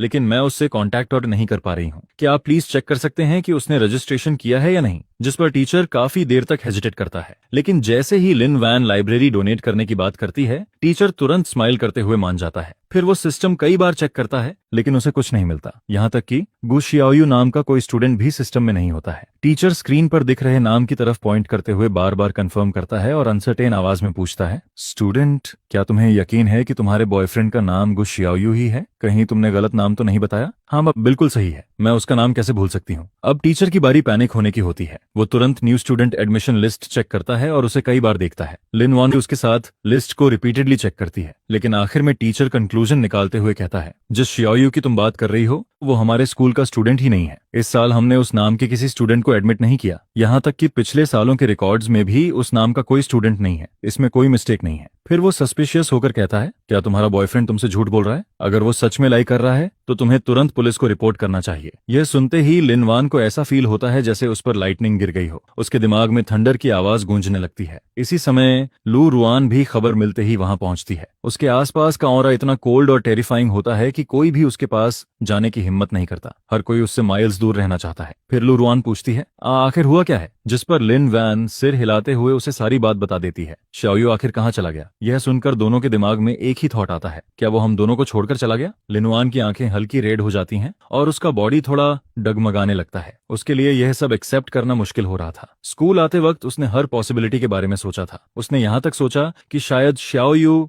जेलस होकर चाइल्डिश बिहेव कर रहा है, लेकिन उसने कभी इमेजिन भी नहीं किया था कि वो सच में चला जाएगा। कुछ पल के लिए दोनों यही सोचने लगती हैं, क्या हमने उस पर बहुत ज्यादा प्रेशर डाल दिया? क्या इसी वजह से वो बिना कुछ कहे चला गया? लेकिन तभी अचानक एक लड़के की आवाज उनके थॉट्स इंटरप्ट करती है। Hey beautiful ladies, school gate पर एक लड़के ने आपके गिफ्ट्स और फ्लावर्स उठा लिए हैं। वो कह रहा है कि वो आपको जानता है। आप लोग जाकर देख लो, बाहर बारिश हो रही है, कहीं आपको कोल्ड ना लग जाए। यह सुनते ही दोनों एक दूसरे की तरफ देखने लगती हैं। उनकी आंखों में सरप्राइज और एक्साइटमेंट साफ दिखाई देता है, जिसके साथ ही दोनों खुशी से ऑलमोस्ट पागल हो जाती हैं और तुरंत बाहर की तरफ दौड़ पड़ती हैं। क्या स्कूल गेट पर शाओयू है? दोनों के दिमाग में यही इम्पॉसिबल फैंटेसी चल रही होती है। कोई फर्क नहीं पड़ता अगर हम सेम स्कूल में नहीं हैं, बस शाओयू अभी भी हमारा कन्फेशन एक्सेप्ट करने को रेडी हो। जैसे जैसे स्कूल गेट के करीब पहुंचती हैं, लिनवान का हार्ट तेजी से धड़कने लगता है। वहीं लू रुआन भी बेहद नर्वस होती जाती है। लेकिन तभी स्कूल गेट पर फ्लावर्स के 2 बुके पकड़े लड़का पीछे मुड़ता है और उसे देखते ही दोनों स्टंडेड रह जाती हैं। तुम यहाँ क्या कर रहे हो? शिन्हा, तुम यहाँ क्या कर रहे हो? शियाओयू कहाँ है? जिस पर शिन्हा पूरी तरह बारिश में भीगा हुआ खड़ा होता है।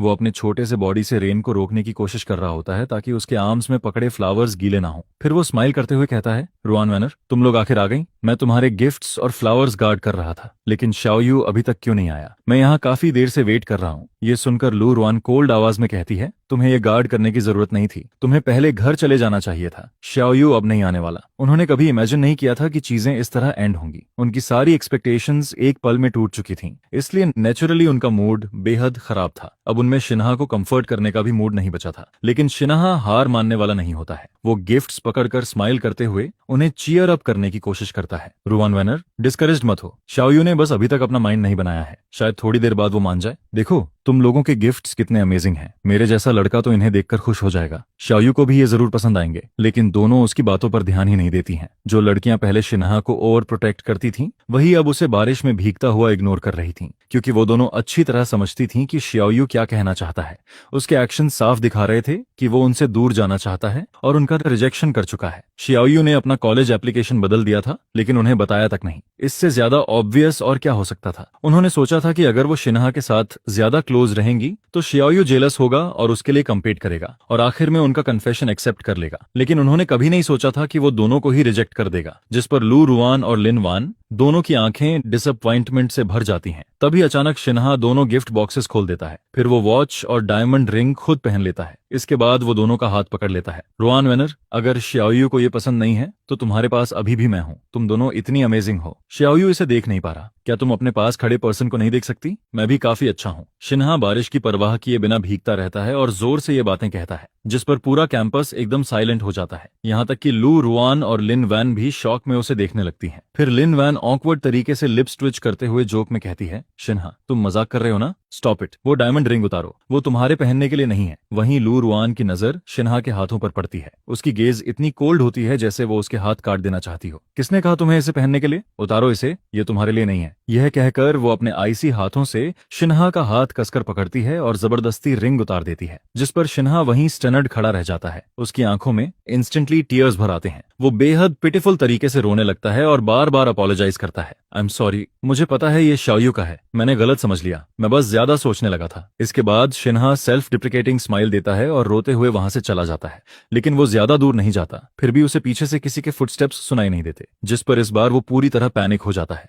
उसे हमेशा लगता था कि दोनों पूरी तरह उसके कंट्रोल में हैं, कि वो उससे इतना प्यार करती हैं कि खुद को रोक नहीं सकती। लेकिन अब सब कुछ ऐसा क्यों हो रहा था? शाओयू तो उन्हें छोड़कर चला गया, कन्फेशन तक रिजेक्ट कर दिया। फिर भी वो दोनों उसी से इतना प्यार क्यों करती हैं? शिन्हा अकेला सिक्लूडेड लेक के पास खड़ा रह जाता है और कुछ देर के लिए खो जाता है। आज स्कूल का उसका पहला दिन था। वो गलती से रॉन्ग रास्ते पर चला गया था और अब वापस जाने का रास्ता भूल चुका था, जिस पर वो गुस्से में पास के ट्री को किक मारता है। क्या रास्ते भी मेरे लिए मुश्किलें क्रिएट करेंगे? लेकिन रेन की वजह से रास्ता स्लिपरी होता है और तभी उसका बैलेंस बिगड़ जाता है, जिसके बाद वो जोर से फिसलकर स्प्लिट्स कर बैठता है। उसकी केयरफुली प्रिपेयर्ड इमेज पूरी तरह रूइन हो जाती है, जिस पर शिन्हा गुस्से से ऑलमोस्ट रोने लगता है। वो जमीन पर पड़े हुए दर्द से ग्रिमेज करता है और काफी देर बाद मुश्किल से उठ पाता है। अब उसके दिल में रिजेंटमेंट भर चुका होता है। सब लोग शाओयू को इतना क्यों पसंद करते हैं? इतना सब होने के बाद भी वो लोग उसी से प्यार करते हैं। Family background, status, money, loving parents, यहाँ तक कि मेरी अपनी सिस्टर भी जो मेरे साथ बड़ी हुई, उसके पास सब कुछ है। क्या वो मुझे थोड़ा सा भी नहीं दे सकती? थोड़ा सा ही सही। आखिर वो मेरे साथ ऐसा क्यों करती है? जिस पर उसके दिल का रेजेंटमेंट और स्ट्रांग होता जाता है। वो गुस्से में ट्री ट्रंक पर जोर से पंच मारता है और उसके नकलस से ब्लड निकलने लगता है। इधर दूसरी तरफ किसी ने कहा, शाओयू के ग्रेड्स हमेशा बेस्ट थे, वो पेकिंग यूनिवर्सिटी गई है। जब स्कूल को एडमिशन नोटिस मिला था तब हमें भी थोड़ा स्ट्रेंज लगा था। आखिर उसने हुआदा में तुम दोनों के साथ रहने की बजाय वहां जाना क्यों चूज किया? लेकिन एडमिशन तो फाइनल हो चुका था। उस वक्त तुम लोगों ने पूछा ही नहीं। क्लास ग्रुप में एडमिशन लिस्ट भी पोस्ट हुई थी, तुम जाकर खुद देख लो। यह सुनते ही लिन वान तुरंत क्लास ग्रुप खोलती है और सीरियसली सर्च करने लगती है। इसके बाद लू रुआन थैंक्स बोलकर फोन कट करती है और सच में जैसे ही दोनों एडमिशन लिस्ट में शाओयू का नाम देखती हैं, वो स्टन्ड रह जाती हैं। पेकिंग यूनिवर्सिटी तो हजारों माइल्स दूर है, उसने वहां जाने का फैसला कैसे कर लिया? हमने तो एग्रीमेंट के हिसाब से हुआदा चूज किया था, फिर उसने अचानक इसे चेंज क्यों किया? इधर मैं अभी प्लेन से उतरता हूँ, तभी मुझे कोई मेरा नाम वाला साइन पकड़कर खड़ा दिखाई देता है। गु शाओयू। मैं एक पल के लिए स्टन्ड रह जाता हूँ। तभी बिंबिंग आगे बढ़कर मेरे हाथ से सूटकेस लेता है और खुद को इंट्रोड्यूस करता है। मैं बाई निंगबिंग हूँ, तुम्हारा बिट्रोथ्ड। इसके बाद वो बी फैमिली के ड्राइवर को बाकी लगेज कार में रखने के लिए बुला लेता है। मैं बस ब्लैंक एक्सप्रेशन के साथ उसे मुझे ले जाने देता हूँ। जब तक मैं बीजिंग की कूल क्लाइमेट फील करता हूँ, तब तक मुझे थोड़ा सबकॉन्शियस शिविर होने लगता है। उधर दूसरी तरफ लू रुआन और बाकी लोग केयरफुली फैमिली एयरलूम वापस बॉक्स में रख देते हैं, क्योंकि उन्होंने कभी शिन्हा को एक्सेप्ट करने का सोचा ही नहीं था। असल में वो बस उसे एक टूल की तरह यूज कर रहे थे ताकि शाओयू जेलस हो जाए। लेकिन अब शाओयू यहाँ नहीं था, इसलिए उसके साथ अच्छा बिहेव करने की भी कोई जरूरत नहीं बची थी। और सबसे बड़ी बात, शाओयू ने उनमें से किसी को चूज भी नहीं किया था। जिस पर लू रुआन लिन वान की तरफ देखती है और उसकी आंखों में डिससैटिस्फैक्शन दिखाई देता है। अगर हमने उस टाइम वो स्टूपिड प्रॉमिस ना किया होता तो शायद आज तक शाओयू हमारा हो चुका होता। कम से कम आज हम ऐसे हेल्पलेस तो नहीं होते। हमें तो ये तक नहीं पता कि शाओयू कहाँ गया है। हमारे पास उसे ढूंढने का भी कोई तरीका नहीं है। इसके बाद दोनों के बीच एंडलेस साइलेंस छा जाता है। तभी अचानक लू रुआन बोलती है, हमारी हाई स्कूल होमरूम टीचर को जरूर पता होगा कि शाओयू कहाँ गया है। लिन वैन तुरंत जवाब देती है, हाँ, टीचर लॉ हमारी होमरूम टीचर थी, उन्हें जरूर पता होगा कि शाओयू किस यूनिवर्सिटी में गया है। जिस पर दोनों जल्दी से एक फोन नंबर डायल करती हैं। हेलो टीचर लॉ, मैं लू रुआन बोल रही हूँ। मैं पूछना चाहती थी कि शाओयू किस यूनिवर्सिटी में गया है। यह सुनकर टीचर लॉ दूसरी तरफ से सरप्राइज होकर कहती हैं, तुम तीनों तो प्रैक्टिकली हर दिन साथ रहते थे, क्या तुम्हें ये तक नहीं पता कि शाओयू किस यूनिवर्सिटी में गया। जिस पर लू रुआन शेम से साइलेंट हो जाती है। फिर टीचर लॉ प्राउड आवाज में कहती हैं, शाओयू हमारे स्कूल का सबसे आउटस्टैंडिंग स्टूडेंट था। इतने सालों में मैंने उसके जैसा जीनियस मुश्किल से देखा है। इधर मेरी तरफ मैं अभी तक थोड़ा कंफ्यूज्ड खड़ा होता हूँ। तभी अचानक मेरा माइंड क्लियर होता है। मैं बाय निनिंगबिंग को देखकर पूछता हूँ, मैंने तुम्हें किसी और के लिए तो कंफ्यूज नहीं कर लिया? क्या तुम सच में वही हो जिसके बारे में मेरी मॉम बात करती थी? जिस पर बाय निनिंगबिंग काम आवाज में कहता है, तुम्हारा ब्लाइंड डेट इश्यू मेरा रिस्पॉन्सिबिलिटी है। और जैसे ही वो ये कहता है, वो अपना ट्रेंच कोट उतारकर मेरे ऊपर डाल देता है। फिर वो एक फोटो निकालकर मेरे सामने रखता है। मुझे नहीं लगता कि मैं मिस्टेक कर सकता हूँ। मैं फोटो लेकर देखता हूँ और उसमें सच में मेरी ही तस्वीर होती है। यहाँ तक कि उस फोटो में उसकी सेंट भी हल्की सी मौजूद होती है। जिस पर मैं ऑकवर्ड होकर कहता हूँ, सॉरी, मुझे तुम पर डाउट नहीं करना चाहिए था। वो हल्का स्माइल करते हुए जवाब देता है, इट्स ओके, चलो स्कूल चलते हैं। मैं पेकिंग यूनिवर्सिटी के बिजनेस स्कूल में फाइनेंशियल मैनेजमेंट प्रोग्राम का स्टूडेंट हूँ। तुमसे 1 साल सीनियर हूँ। अगर तुम्हें किसी भी चीज की जरूरत हो तो सीधे मेरे पास आना। चलो कॉन्टैक्ट एक्सचेंज करते हैं। इसके बाद बाई निनिंगबिंग मुझे डॉर्म तक छोड़ने आता है। वो और ड्राइवर मिलकर मेरा पूरा लगेज डॉर्म में शिफ्ट कर देते हैं। मैं उसे मना भी नहीं कर पाता और उससे पहले ही वो मेरा सामान अरेंज करना शुरू कर देता है। यहाँ तक कि वो खुद मेरा बेड भी सेट करता है। सिर्फ मेरे कुछ पर्सनल क्लॉथ्स ही ऐसे होते हैं जिन्हें मैं खुद ऑर्गेनाइज करता हूँ। बाकी लगभग सब कुछ वो संभाल लेता है। इतना ही नहीं, वो तुरंत नोटिस कर लेता है कि कौन सी चीज मिसिंग है और फिर बिना डिले किए लोगों को जाकर वो सामान खरीदने भेज देता है। जिस पर मैं कुछ पल के लिए पूरी तरह ओवरवेल्म्ड हो जाता हूँ। ये इंसान सच में बहुत ज्यादा कंसिडरेट है। मैं बाई निनिंगबिंग की बिजी फिगर को देखता हूँ और कुछ पल के लिए मुझे इल्यूजन होने लगता है जैसे वो सच में मेरी गर्लफ्रेंड हो। लेकिन अगले ही मोमेंट मैं रियलिटी में वापस आ जाता हूँ, क्योंकि पास्ट से सीखने के बाद मैं अब दोबारा आसानी से अपना हार्ट किसी को देना नहीं चाहता था। फिर मैं हल्का स्माइल करते हुए कहता हूँ, निनिंगबिंग, आज के लिए थैंक्स। किसी दिन मैं तुम्हें मील ट्रीट दूंगा। इसके बाद मैं बेड पर लेटते ही गहरी नींद में सो जाता हूँ। लेकिन दूसरी तरफ उस बड़े से प्लेस में ना लू रुआन सो पाती है और ना ही लिन वैन। गु शियाओयू के चले जाने के बाद वो जगह जैसे अपनी सारी चार्म खो चुकी होती है। जिस पर लू रुआन सारे क्लास एक्टिविटीज रिजेक्ट कर देती है। यहाँ तक कि वो अपकमिंग मिलिट्री ट्रेनिंग से बचने के लिए भी कनेक्शंस यूज करने लगती है। फिर वो बालकनी पर खड़ी होकर लुफ्फू को कॉल करती है, हे डैड, मैं पेकिंग यूनिवर्सिटी ट्रांसफर होना चाहती हूँ। यह सुनते ही दूसरी तरफ काफी देर साइलेंस छा जाता है। फिर अचानक एंग्री आवाज गूंजती है, लू रुआन,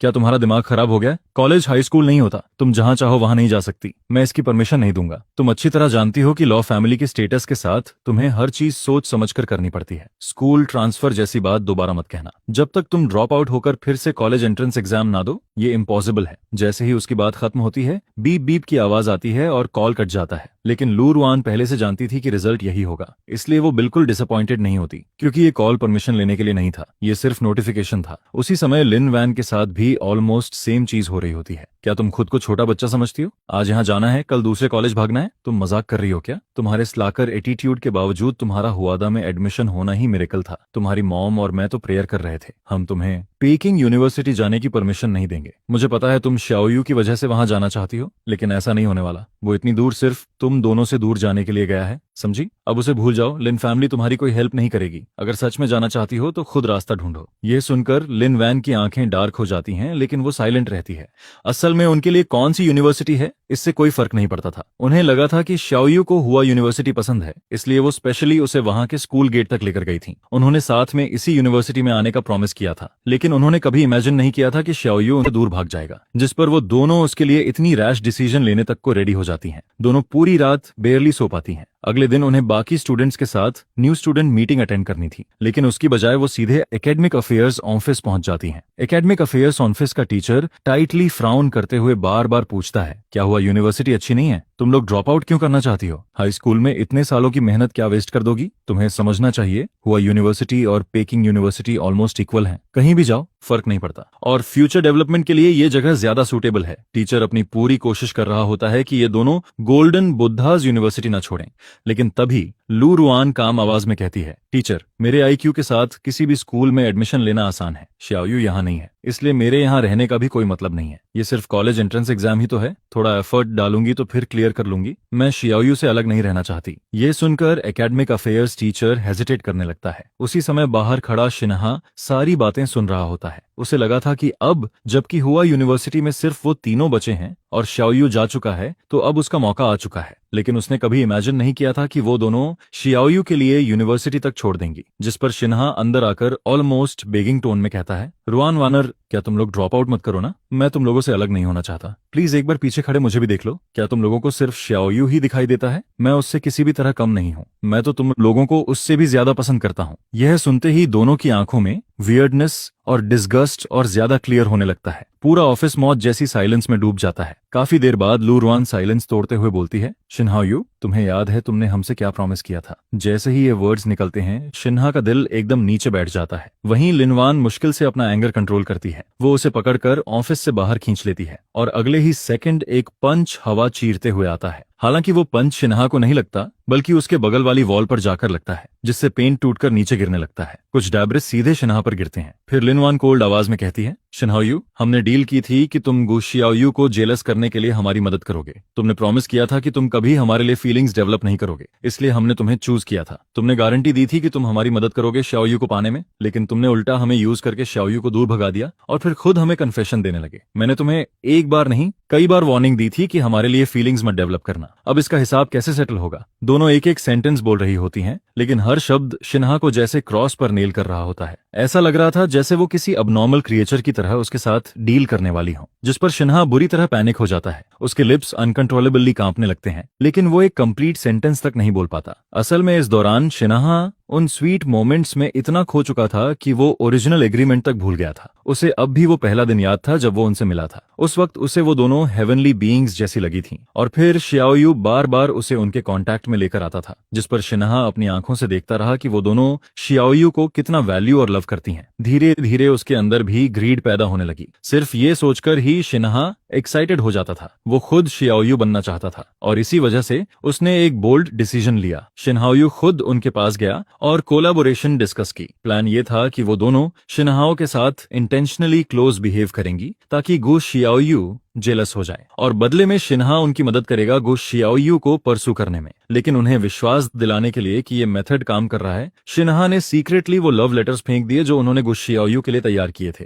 फिर उसने हैंडराइटिंग कॉपी करके वो लेटर्स खुद के नाम लिख दिए, जिस पर जब गु शियाओयू को वो 2 लव लेटर्स मिले थे, उसके शॉक्ड और फ्लस्टर्ड एक्सप्रेशन को शिन्हा आज तक क्लियरली याद करता है। और एग्जैक्टली जैसा वो चाहते थे श्याओयू जेलस होकर उनके पास कॉन्फ्रंट करने आया था। इसलिए दोनों ने सच में बिलीव कर लिया कि उनका तरीका सक्सेसफुल है। उन्होंने फैसला किया था कि हुआ यूनिवर्सिटी ओपनिंग डे पर वो सारी बातें श्याओयू को एक्सप्लेन कर देंगी, लेकिन उन्होंने कभी एक्सपेक्ट नहीं किया था कि श्याओयू पहले ही उनसे पूरी तरह डिसअपॉइंटेड हो चुका होगा। यह सब याद करते हुए शिन्हा अचानक क्रेजी तरीके से हंसने लगता है। अगर लू रुआन और बाकी लोग उसे रिमाइंडर ना देते, तो शायद वो अब भी अपने खुद के वुवन ड्रीम में खोया रहता। अब दोनों की आंखों में सिर्फ इंडिफरेंट और इमोशनलेस कोल्डनेस दिखाई देती है। ऐसा लग रहा था जैसे उन्होंने जो काइंडनेस इतने समय तक उसे दिखाई थी, वो कभी एग्जिस्ट ही नहीं करती थी। जिस पर शिन्हा सबकॉन्शियसली अपने हाथ बढ़ाकर उन्हें टच करने की कोशिश करता है, लेकिन अगले ही सेकंड उसे बिना हेजिटेशन के रोक दिया जाता है। तुमने मुझसे झूठ बोला और गु शियाओयू को दूर जाने पर मजबूर किया, तो अब हमें ब्लेम मत करना। अगर तुम्हारी वजह ना होती तो गु शियाओयू हमें छोड़कर कभी नहीं जाता। क्या तुम वही इंसान नहीं हो जिसे अपने फ्यूचर की सबसे ज्यादा चिंता रहती थी? अब हम तुम्हारी सारी स्पॉन्सरशिप वापस ले रहे हैं, और तुमने पहले गु शियाओयू के साथ जो बलिंग की थी उसका हिसाब भी एक एक करके चुकाना पड़ेगा। यह सुनकर शिन्हा रोते हुए हंसने लगता है। उसकी आवाज ऑलमोस्ट बैठ चुकी होती है, लेकिन फिर भी वो जोर से चिल्लाकर दोनों की सिंपैथी जगाने की कोशिश करता है। लू रुआन, लिनवान, खुद को डीसीव मत करो। तुम दोनों के पास काउंटलेस चांसेस थे श्याओयू को रोकने के लिए, लेकिन तुमने कुछ नहीं किया। तुमने खुद अपने हाथों से उसे दूर धक्का दिया। मैंने पहले ही कहा था वो तुमसे प्यार नहीं करता। जो इंसान तुम दोनों से सबसे ज्यादा प्यार करता है वो मैं हूँ, सिर्फ मैं। लेकिन दोनों की आंखों में अब सिर्फ इंडिफरेंस बची होती है। फिर लू रुआन कोल्ड आवाज में कहती है, श्याओयू के दिल में अभी भी हमारे लिए फीलिंग्स हैं। इसके बाद दोनों बिना हेजिटेशन के शिन्हा को वहीं छोड़कर विड्रॉल प्रोसेस पूरा करने चली जाती हैं, जिस पर शिन्हा एम्बेरस होकर जमीन पर गिर पड़ता है। उसके अंदर पैनिक और फ्रस्ट्रेशन भर चुका होता है। सिर्फ फंडिंग कैंसिल होना ही उसके लिए काफी था, क्योंकि वो लग्जरी लाइफ का आदी हो चुका था। अब दोबारा गरीबी और मर्ड जैसी लाइफ में गिरना उसके लिए इम्पॉसिबल था, जिस पर शिन्हा कुछ देर तक रिग्रेट में डूबा रहता है। फिर वो जल्दी से उठता है और दोनों के दिए हुए बैंक कार्ड्स लेकर बैंक पहुंच जाता है। मुझे कैश विड्रॉ करना है, जितना ज्यादा हो सके। वो घबराहट में जल्दी जल्दी पासवर्ड एंटर करता है। उसके फिंगर्स इतनी बुरी तरह कांप रहे होते हैं कि उसे कई बार मिस्टेक हो जाती है। इस समय शायद सिर्फ ह्यूज अमाउंट ऑफ कैश ही उसके अनईजी मोड को काम कर सकता था। लेकिन तभी एटीएम पर वर्ड्स अपीयर होते हैं, your bank card has been frozen. ये देखते ही शिन्हा पूरी तरह पैनिक हो जाता है। फिर वो तुरंत दूसरी मशीन पर जाता है और खुद को समझाने की कोशिश करता है, जरूर मशीन खराब होगी, इतना जल्दी सब फ्रीज नहीं हो सकता। लेकिन वो चाहे जितनी मशीन्स बदलता है, हर जगह सेम मैसेज दिखाई देता है, जिस पर शिन्हा ऑलमोस्ट क्रेजी होकर बैंक कार्ड पकड़ते हुए मटर करने लगता है। फिर वो काउंटर पर कार्ड पटक कर जोर से चिल्लाता है, मुझे कैश दो, जितना पैसा है सब निकाल दो। लेकिन बैंक टेलर काम आवाज में जवाब देता है, सॉरी सर, आपके दोनों बैंक कार्ड्स फ्रीज हो चुके हैं। यह सुनते ही शिन्हा के बॉडी से सारी ताकत निकल जाती है। वो मड की तरह जमीन पर कोलैप्स हो जाता है। अब उसे समझ आ जाता है कि सब कुछ खत्म हो चुका है।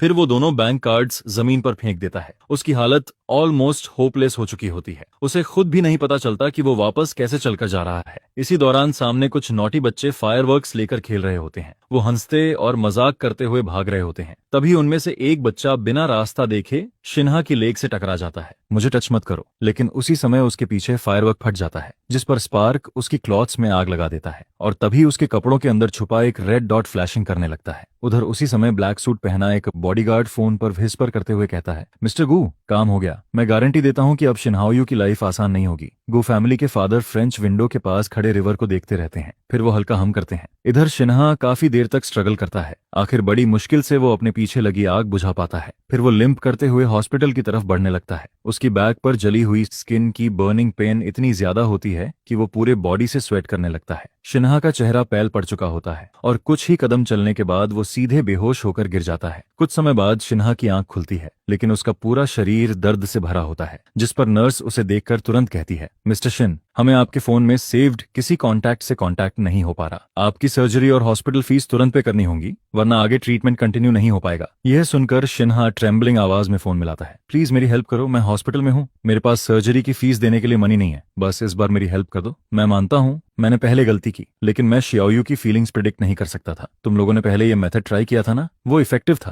प्लीज मेरी हेल्प करो। वो बार बार बेगिंग वर्ड्स रिपीट करता रहता है। उसकी आवाज ऑलमोस्ट टूट चुकी होती है। काफी देर बाद दूसरी तरफ से लू रुआन फाइनली बोलती है, वैसे सोचूं तो लगता है मैं भूल गई थी कि तुमने शियाओयू के साथ पहले कितनी एक्सेसिव चीजें की थी। हमारे मेथड्स शायद बहुत सॉफ्ट थे, इसलिए तुम अभी भी सोच रहे हो कि तुम मुझे कॉल करके शियाओयू को हर्ट कर सकते हो। तुम्हें उसका 1000 गुना वापस चुकाना पड़ेगा। इसके बाद लू रुआन और लिन वैन ड्रॉप आउट करने के तुरंत बाद क्रैम स्कूल ज्वाइन कर लेती हैं। उसी दौरान किसी ने ऑनलाइन शिन्हा के सारे अफेयर्स एक्सपोज कर दिए, जिस पर काउंटलेस लोग डिस्गस्ट के साथ उसके बारे में बात करने लगते हैं। लेकिन इस समय शिन्हा हॉस्पिटल में पड़ा होता है, इसलिए उसे इन सब चीजों की कोई खबर नहीं होती। इधर लू रुआन को अपने ग्रेड्स पर पूरा कॉन्फिडेंस होता है। उसे लगता है कि बिना क्रैम स्कूल के भी वो रीटेक एग्जाम देकर पेकिंग यूनिवर्सिटी में आसानी से एडमिशन ले सकती है।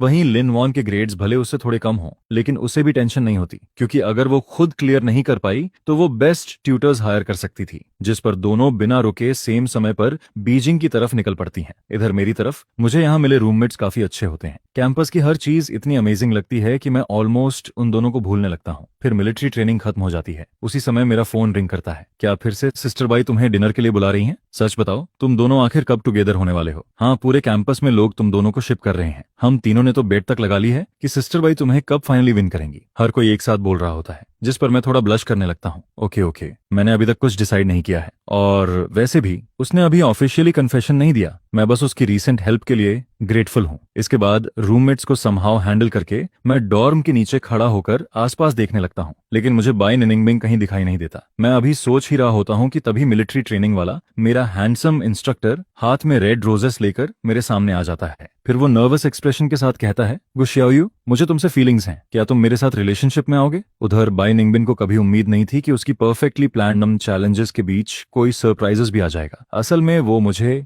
पहली बार मिलने के बाद से इंटरेस्टिंग समझने लगा था, जिस पर मैं ऑकवर्ड होकर कहता हूँ, तुम बहुत अमेजिंग हो, शायद लोग बस तुम्हारी ग्रेटनेस से इम्प्रेस्ड हैं। मैं अभी हुई सिचुएशन के लिए रैंडम एक्सक्यूजेस बनाने लगता हूँ, लेकिन बाय निनिंगबिंग बस हल्का स्माइल करता है और कुछ एक्सप्लेन नहीं करता। इसके बाद जब मैं उसके साथ प्राइवेट रेस्टोरेंट की तरफ जा रहा होता हूँ, तभी रास्ते में मुझे दो ऐसे लोग दिखाई देते हैं जिन्हें मैं बिल्कुल नहीं देखना चाहता था। वो दोनों शॉक्ड होकर बाय निनिंगबिंग को देखती हैं। ये कौन है? असल में कभी किसी ने भी उन्हें ऐसा थ्रेट फील नहीं कराया था, यहाँ तक कि एक दूसरे ने भी नहीं। उन्हें हमेशा लगता था कि मैं आखिर में उनमें से किसी एक को चूज करूंगा, लेकिन मैंने उनमें से किसी को भी चूज नहीं किया, बल्कि मैंने किसी और को चुन लिया। जिस पर लू रुआन की गेज अनयूजुअली कोल्ड हो जाती है। वो बिना पीछे हटे सीधे बाई निनिंगबिंग की आंखों में देखती है। ये कौन है? यह सुनकर बाई निनिंगबिंग काम आवाज में जवाब देता है, अब ये तुम्हारा बिजनेस नहीं है, तुम्हें अभी शिन्हा के साथ नहीं होना चाहिए। इसी समय बाई निनिंगबिंग रीअश्योरिंग तरीके से मेरा हाथ पकड़ लेता है। उसकी वार्मथ मुझे स्ट्रेंथ देती है। फिर वो कामली कहता है, हम अब उसके साथ नहीं है, उसे उसका पनिशमेंट मिल चुका है, हम सब एक्सप्लेन कर सकते हैं। इसके बाद वो कुछ फोटोज दिखाते हैं। फोटोज में शिन्हा अपनी ओल्ड सेल्फ की शैडो जैसा दिखाई देता है। फिर पता चलता है कि उसने कुछ क्लासमेट्स को पैसे देकर क्राउड गैदर करवाया था ताकि वो लोग शाउट करें, से यस टू हिम,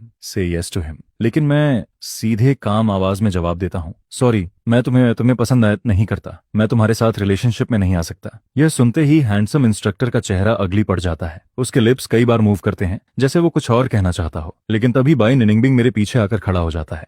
उसका वार्म हाथ पॉलिटली मेरे शोल्डर पर टिक जाता है। फिर वो काम टोन में कहता है, गो शियाओयू ऑलरेडी तुम्हें रिजेक्ट कर चुका है, अब तुम्हें यहाँ से जाना चाहिए। यह सुनते ही इंस्ट्रक्टर का चेहरा पैल पड़ जाता है। फिर वो डिसपॉइंटेड होकर वहां से चला जाता है। बाकी लोग भी जल्दी जल्दी डिस्पर्स हो जाते हैं, जिस पर मैं क्यूरियस होकर पूछता हूँ, सब लोग तुमसे इतने डरते क्यों हैं? बाई निनिंगबिंग हल्का हंसते हुए जवाब देता है, और ऑब्वियसली क्योंकि मैं प्रैक्टिकली उनका हाफ टीचर हूँ। टीचर से कौन नहीं डरता? मैं शॉक्ड होकर कहता हूँ, लेकिन तुम तो मुझसे सिर्फ 1 साल बड़े हो। जिस पर वो कैजुअली जवाब देता है, असल में पिछले साल के सेकंड हाफ में ही मैंने अपने सारे यूनिवर्सिटी स्टडीज कंप्लीट कर लिए थे, और इसी साल फर्स्ट हाफ में मुझे एक्सेप्शनल प्रमोशन देकर एक्टिंग टीचर बना दिया गया। मैं कुछ स्टूडेंट्स को क्लासेस भी पढ़ाता हूँ, शायद इसलिए वो मुझसे डरते हैं। हालांकि बाई निनिंगबिंग कुछ फैक्ट्स छुपा रहा होता है। असल में चाइल्डहुड से एलीट एजुकेशन मिलने की वजह से वो पहले ही काफी यूनिवर्सिटी कोर्सेज खुद कंप्लीट कर चुका था। अब वो बस कुछ एसेंशियल लाइफ एक्सपीरियंसेस कंप्लीट कर रहा था। फिर वो अचानक सीरियस होकर पूछता है, तो क्या तुम लोग उसके लिए फॉरगिवनेस मांगने आई हो? मुझे नहीं लगता इसकी जरूरत है। जिस पर लू रुआन तुरंत सिर हिलाती है, हम यहाँ शिन्हा के लिए फॉरगिवनेस मांगने नहीं आए। जो उसके साथ हो रहा है वो डिजर्व करता है। हमें पहले उसने फोल बनाया था, इसलिए हम तुम्हारे साथ इतने कोल्ड हो गए थे। इसके बाद लिन वैन और लू रुआन एक दूसरे की बातें कंप्लीट करते हुए हाल में हुई सारी चीजें एक्सप्लेन करने लगती हैं, क्योंकि उन्हें डर था कि अगर उन्होंने सब कुछ एक्सप्लेन नहीं किया तो शायद वो सच में गो शियाओयू को हमेशा के लिए खो देंगी। दो पूरी तरह अलग आंखों में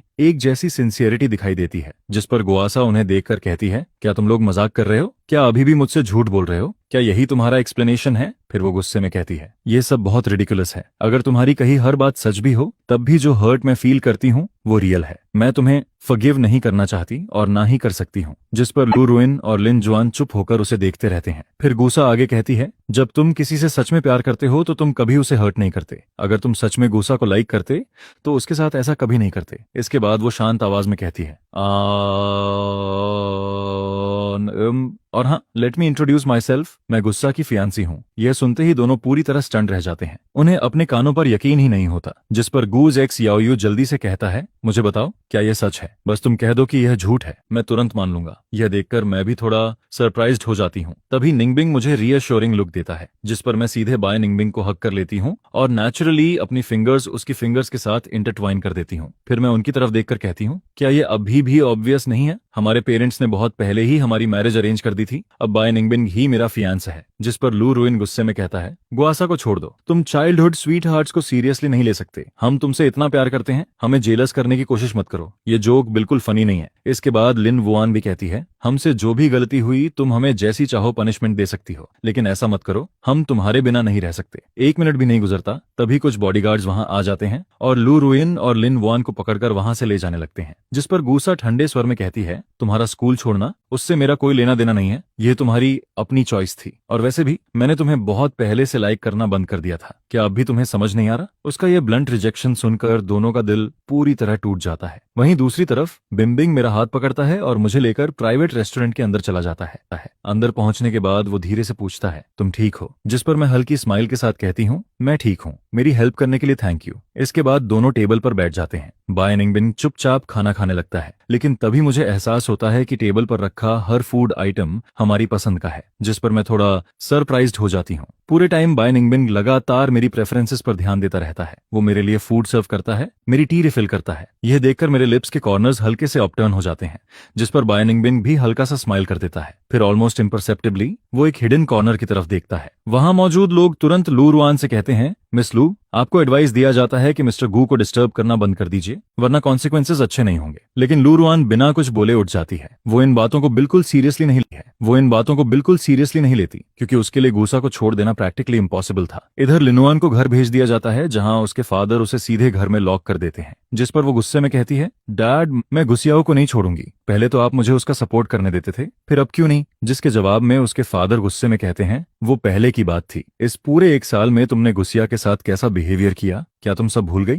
तुम्हारी मॉम और मैं न जाने कितनी बार गूस फैमिली के पास अपॉलॉजी मांगने गए। फिर वो और ज्यादा गुस्से में कहते हैं, एक बात थी कि तुमने गुस्सियाओ को डिसअपॉइंट किया, लेकिन शिन्हा के साथ इन्वॉल्व होने के बाद भी अब वापस लौटना चाहती हो। तुमने पूरी लिन फैमिली की रेपुटेशन खराब कर दी। यह सुनकर भी लिन बिल्कुल स्टबर्न बनी रहती है, जिस पर उसके फादर गुस्से में कहते हैं, लगता है मैंने और तुम्हारी मदर ने तुम्हें बहुत ज्यादा इंडल्ज कर दिया। आज से तुम घर पर रहोगी और प्रॉपरली स्टडी करोगी, तुम्हें बाहर जाने की परमिशन नहीं है। इतना बोलते बोलते लिन्स फादर का चेस्ट गुस्से से ऊपर नीचे होने लगता है। उसकी मदर जल्दी से उसकी बैक रब करने लगती है, लेकिन लिन फिर भी सिर झुकाने से मना कर देती है। फिर वो धीरे से कहती है, मॉम डैड, मुझे गुस्सिया से सच में सॉरी कहना है। मैं खुद ये सब हैंडल करूंगी। मैं उससे फॉरगिवनेस भी मांगूंगी, लेकिन मैं उसे कभी नहीं छोड़ूंगी। इसके बाद लू रुआन की मदद से लिन वैन एंसेस्ट्रल हॉल से भाग निकलती है। फिर दोनों लू हाउस पहुंचते हैं, जहां पूरा घर खाली पड़ा होता है। जमीन पर ढेर सारी चीजें बिखरी होती हैं, जिनमें उन तीनों की पुरानी मेमोरीज भरी होती हैं। वहां उनके चाइल्डहुड फोटोज पड़े हुए होते हैं, जहां तीनों साथ खेलते दिखाई देते हैं। वहीं डायरीज भी रखी होती हैं, जो उनके सीक्रेट्स से भरी हुई थीं, जिस पर लू रुआन धीरे से कहती है, गुस्सियाओ हमेशा सॉफ्ट हार्टेड रही है, वो जरूर हमें फॉरगिव कर देगी, हमने बस रॉन्ग मेथड यूज किया था। लिनुआन उन चीजों को लंबे टाइम तक देखती रहती है, फिर काफी देर बाद मुश्किल से बोलती है, हमें कॉमन एनिमी के खिलाफ साथ मिलकर काम करना होगा। बाय निंगबिंग, सिर्फ साथ रहकर ही हमारे पास गुस्सियाओ को वापस पाने का चांस है। इसके बाद सिर्फ 3 दिनों में उन्होंने पास्ट की सारी चीजें सॉर्ट आउट कर लीं, लेकिन जब उन्होंने उन बॉक्सेस को देखा जो पूरी मेमोरीज से भरे हुए थे, तभी दोनों अचानक फ्रीज हो जाते हैं। किसी कारण उनके अंदर अचानक पैनिक बढ़ने लगता है, जिस पर उन्हें सबकॉन्शियसली वो डॉल याद आता है जिसे गियाओ ने ट्रैश में फेंक दिया था। फिर दोनों सोचने लगते हैं, क्या वो सच में मोल्दी थी? हमने तो अपनी डॉलेज को परफेक्टली प्रिजर्व करके रखा है, फिर उसकी डॉल मोल्दी कैसे हो सकती है? स्कूल शुरू होने से पहले के वो 2 महीने उनके दिमाग में बार बार रिप्ले होने लगते हैं। हालांकि उनके दिल में आंसर पहले से मौजूद था, लेकिन दोनों सबकॉन्शियसली उसे अवॉइड करते रहते हैं। कैपिटल लौटने के कुछ टाइम बाद दोनों सीक्रेटली फिर से नॉर्थ सिटी लाइब्रेरी पहुंच जाते हैं। वहां बिम्बिंग के लिए एक छोटा प्राइवेट रूम बना होता है। वहीं गुस्सा और बिम्बिंग आमने सामने बैठकर स्टडी करते रहते हैं। बीच बीच में दोनों कुछ बातें भी करते हैं। गुस श्याओयू जब बाय निंबिंग की इनक्रेडिबल एबिलिटीज देखती है, तब से वो लगभग हर दिन उसकी मदद लेने आने लगती है। इस टाइम पर बाय निंगबिन प्रैक्टिकली उसका बेस्ट हेल्पर बन चुका था। गुसियाओ हर वक्त उसके पास रहना चाहती थी। वह उससे लगातार सीखती रहती है, लेकिन उनके बीच का एटमॉस्फेयर किसी रोमांटिक रिलेशनशिप जैसा नहीं था,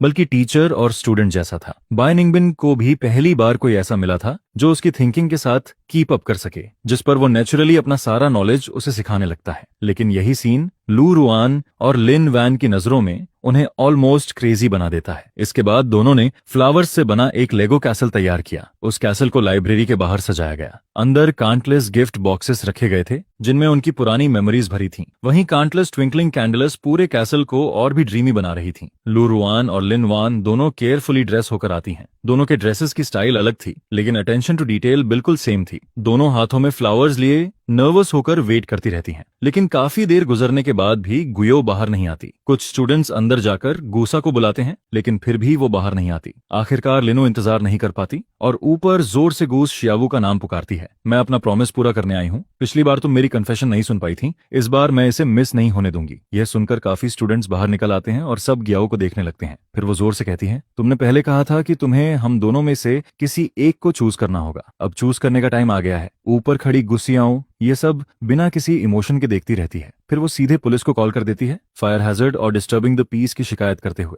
जिस पर बाय निंगबिन भी स्कूल एडमिनिस्ट्रेशन टीचर को बुला लेता है और साथ में वाटर ट्रक भी मंगवा देता है। इसके बाद गुस्सिया नीचे आती है और दोनों के सामने खड़ी होकर कहती है, क्लास रियूनियन वाली रात ट्रूथ और डेयर याद है? मैंने कहा था कि स्कूल के फर्स्ट डे पर मैं 2 चीजें फेंक दूंगी। वो 2 चीजें तुम दोनों हो, चाहे कितनी बार भी दोबारा मौका मिले, मैं तुम दोनों में से किसी को भी चूज नहीं करूंगी। जैसे ही वो अपनी बात खत्म करती है, वाटर ट्रक वहां पहुंच जाता है। फिर अचानक पानी की तेज धारा कैंडलस पर गिरती है और सारी कैंडलस तुरंत बुझ जाती हैं, जिस पर लू रियुयान और लिन वान पूरी तरह भीग जाते हैं। उनकी केयरफुली प्रिपेयर्ड कन्फेशन पूरी तरह केओस में बदल जाती है। लू रियुयान के फोरहेड से लगातार पानी टपकता रहता है। उसका पैल फेस बहुत एम्बेरसिंग लग रहा था। फिर वो कांपती आवाज में कहती है, गुआओ, आई एम सॉरी। हमने पहले जो किया वो गलत था, लेकिन क्या तुम मुझे एक और चांस दे सकती हो? मैंने तुम्हें इतने सालों से प्यार किया है। देखो, ये सारी चीजें प्रूफ हैं कि मैं तुमसे कितना प्यार करती हूँ। इतना क्रूअल मत बनो प्लीज।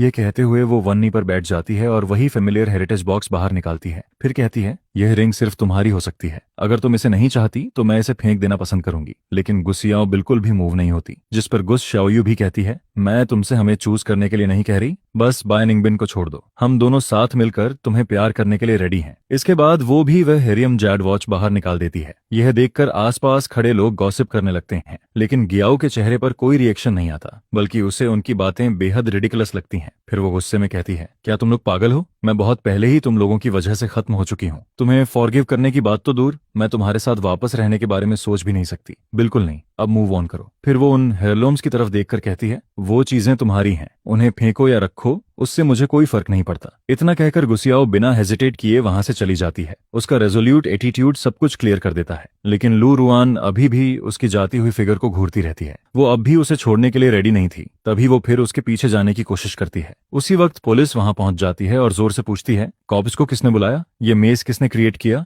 थोड़ी क्वेश्चनिंग के बाद पुलिस उन दोनों को अपने साथ ले जाती है, लेकिन एक पुलिस कार में इतने लोग नहीं आ सकते थे, जिस पर गुसियाओ और बिनबियला और बिनबिंग खुद अपनी कार से पुलिस स्टेशन जाकर स्टेटमेंट देने के लिए रेडी हो जाते हैं। इसके बाद पूरा ग्रुप पुलिस स्टेशन की तरफ निकल जाता है, लेकिन तभी अचानक एक पुरानी मिनीवन तेज स्पीड में पुलिस कार की तरफ बढ़ने लगती है, जिस पर बिन निंगबिंग का ड्राइवर तुरंत सिचुएशन समझ जाता है। क्योंकि वो पहले स्पेशल फोर्सेस सोल्जर रह चुका था, इसलिए उसका रिएक्शन बेहद तेज था। वो स्किल्सली कार को मोड़कर साइड में निकाल देता है, लेकिन पुलिस कार इतनी लकी नहीं थी। हालांकि उसने भी मिनीवन से बचने के लिए टर्न लिया, लेकिन ऐसा लग रहा था जैसे वह वैन सीधे पुलिस कार को ही टारगेट कर रही हो। अगले ही पल मिनीवन पूरी ताकत से पुलिस कार के पीछे क्रैश कर जाती है और उस मिनीवन की ड्राइवर सीट पर बैठा इंसान कोई और नहीं बल्कि शिन्हा था। उसके चेहरे पर पूरी तरह मैडनेस दिखाई दे रहा था। वो चाहता था कि सब लोग इसका रिग्रेट करें, लेकिन उसने कभी इमेजिन भी नहीं किया था कि पुलिस कार के अंदर गुस शियाओयू नहीं थी, बल्कि अंदर लू रेन और लिन वैन बैठे हुए थे। उसने बिना किसी परवाह के सीधा अटैक कर दिया, जिस पर कार के अंदर मौजूद दोनों और ऑक्सिलरी पुलिस ऑफिसर बुरी तरह घायल होकर अनकॉन्शियस हो जाते हैं। कुछ दिन गुजरने के बाद आखिरकार लिन वान की आंख खुलती है। उस दिन बेहोश हो जाने की वजह से उसे सिर्फ माइनर इंजरीज आई थी। वहीं पुलिस लगातार उसकी प्रोटेक्शन कर रही थी। उसकी इंजरीज ज्यादा सीरियस नहीं थी, बस उसका एक लेग क्रश हो गया था। लेकिन इसके बावजूद वो गुस शियाओयू से मिलने से मना कर देता है, क्योंकि वो नहीं चाहता था कि गुस्सा उसे लिम्प करते हुए देखे। दूसरी तरफ लू रियुयान भी होश में आ जाती है, लेकिन उसकी मेंटल कंडीशन पूरी तरह ठीक नहीं थी। जैसे ही वो किसी चीज के बारे में ज्यादा सोचने की कोशिश करती, उसका सिर बुरी तरह दर्द करने लगता, जिस पर लू रियुयान लंबे टाइम तक हॉस्पिटल रूम में चुपचाप लेटी रहती है और फिर वो भी गुस्सा से मिलने से मना कर देती है। जब गुस्सियां उससे मिलने आती है, तब लू रुआन बिना इमोशन के कहती है, गुस शियाओयू कौन है? मैं उसे नहीं जानती, मैं किसी से नहीं मिलना चाहती। यह सुनकर गुसुयू कुछ देर चुप रहती है और फिर साइलेंटली वहां से चली जाती है। असल में गुआओ खुद को थोड़ा गिल्टी फील कर रही थी, क्योंकि शिन्हा ने उन पर अटैक सिर्फ उसे बचाने की कोशिश में किया था, जिस पर गुस्सियू उनके लिए कंपेंसेशन छोड़ देती है और फिर वहां से चली जाती है। जैसे ही उसे पता चलता है कि गुस्सियाओ चली गई, लू रुआन हॉस्पिटल रूम में साइलेंटली टीयर्स शेड करने लगती है। असल में वो सिर्फ प्रिटेंड कर रही थी, उसे एमनीजिया नहीं हुआ था, लेकिन उसकी हालत लगभग एमनीजिया जैसी ही बन चुकी थी। क्योंकि जो इंसान हमेशा स्मार्ट रहा हो, जब वही प्रॉपर्ली सोच ना सके, तो वह प्रैक्टिकली ऐसा फूल बन जाता है जो किसी चीज के बारे में सोचना ही छोड़ देता है, और उसके लिए यह किसी टॉर्चर से कम नहीं था। इसके बाद दोनों कॉलेज एंट्रेंस एग्जाम मिस कर देते हैं, जिस पर अगले साल वो दोबारा एग्जाम देते हैं। इस बार लिन वान को पेइंग यूनिवर्सिटी में एडमिशन मिल जाता है, लेकिन लू रुआन सिर्फ बीजिंग की दूसरी यूनिवर्सिटी में ही एडमिशन ले पाती है। हालांकि यह भी लू रुआन की डेस्परेट एफर्ट्स का रिजल्ट था। स्कूल ओपनिंग वाले दिन लिन वैन फिर से एक सरप्राइज प्रिपेयर करती है, लेकिन उस दिन काफी सारे स्टूडेंट्स प्लेग्राउंड की तरफ भागे हुए जा रहे होते हैं। सब एक्साइटेड होकर कह रहे होते हैं, वहां कुछ एक्साइटिंग हो रहा है, ऐसा लग रहा है जैसे किसी की शादी हो रही हो। यह सुनकर लिनवान रास्ते में एक स्टूडेंट को रोककर पूछती है, एक्सक्यूज मी, क्या तुम मुझे गुसिया को ढूंढने में हेल्प कर सकते हो? जिस पर वह स्टूडेंट सरप्राइज्ड होकर कहता है, तुम जरूर फ्रेशमैन हो, आज गांव यार सीनियर बिशु की शादी है, क्या तुम्हें पता नहीं था? फिर वो एक्साइटमेंट में आगे कहता है, senior Gu and senior Bi You दोनों सुपर अकॉम्प्लिश्ड हैं, उन्होंने बहुत सारे ग्रेड्स स्किप किए हैं। अब तो senior Bi You grade school में भी सेलेक्ट हो चुका है, शायद ग्रेजुएशन के बाद यहीं टीच भी करे। इसके बाद वो स्माइल करते हुए कहता है, दोनों हमेशा साथ रहते हैं, वो लिटरली परफेक्ट मैच हैं। पिछले साल इसी टाइम पर उसने प्रपोजल दिया था, पूरा सीन इतना रोमांटिक था कि हर कोई उन्हें एनवी कर रहा था, और अब वो इस साल शादी भी कर रहे हैं। फिर वो जल्दी से कहता है, अगर तुम अभी स्पोर्ट्स फील्ड जाओ तो शायद उनकी वेडिंग कैच कर लो। ये सुनते ही लिनवान वहीं प्रैक्टिकली फ्रीज हो जाती है, काफी देर तक वो हिलती तक नहीं। उसे खुद एहसास नहीं होता कि कब चलते चलते वो स्पोर्ट्स फील्ड के कॉर्नर तक पहुंच जाती है। तभी उसके बगल में लू रुआन भी आकर खड़ी हो जाती है। दोनों दूर खड़ी उस लड़की को देखते रहते हैं जिसने व्हाइट वेडिंग ड्रेस पहन रखी थी। उनकी आंखों में मौजूद लॉन्गिंग कभी गायब नहीं हुई थी, लेकिन दोनों यह भी जानते थे कि अब बहुत देर हो चुकी है। वहीं दूसरी तरफ सेरेमनी कंटिन्यू होती रहती है, जिस पर होस्ट मुस्कुराकर कहता है, अब प्लीज रिंग्स एक्सचेंज कीजिए। इसके बाद गुसियाओ और बिंग बिंग एक दूसरे को रिंग्स पहनाते हैं और अगले ही पल दोनों किस करने लगते हैं। यह देखकर आसपास मौजूद सभी लोग जोर जोर से चीयर अप करने लगते हैं। फिर सब एक्साइटेड होकर शाउट करते हैं, गुसियाओ जल्दी बाय निंगबिन को उठाओ और क्राउड से भाग जाओ। जिस पर गुसियाओ स्माइल करते हुए पूछती है, क्या तुम हैप्पी हो? और बाय निंगबिन तुरंत जवाब देता है, हैप्पी। फिर वो धीरे से कहता है, हो सकता है अभी हम डीपली इनफ लव में ना हो, लेकिन हम एक दूसरे को काफी अच्छे से अंडरस्टैंड करते हैं। जिस पल दो पूरी तरह डिफरेंट सोल्स एक दूसरे को टच करते हैं, उसी पल हमें पता चल गया था कि हम एक दूसरे के लिए परफेक्ट हैं। यह सुनते हुए लू रुआन और लिन वान क्वाइटली वहां से चले जाते हैं। जो तीन लोग कभी एक दूसरे के सबसे करीब थे, आखिरकार समय के साथ दूर हो जाते हैं। हालांकि वो एक ही सिटी में रहते थे, फिर भी वो अक्सर सिर्फ उनके बारे में सुनते थे, लेकिन उनसे दोबारा कभी नहीं मिले। फिर एक दिन लू रुआन और लिन वान टीवी पर उनके बारे में न्यूज देखते हैं, जहां काउंटलेस लोग उनके लव को एनवी कर रहे थे, लेकिन उससे भी ज्यादा लोग उनके टैलेंट और ट्रस्ट की तारीफ कर रहे थे।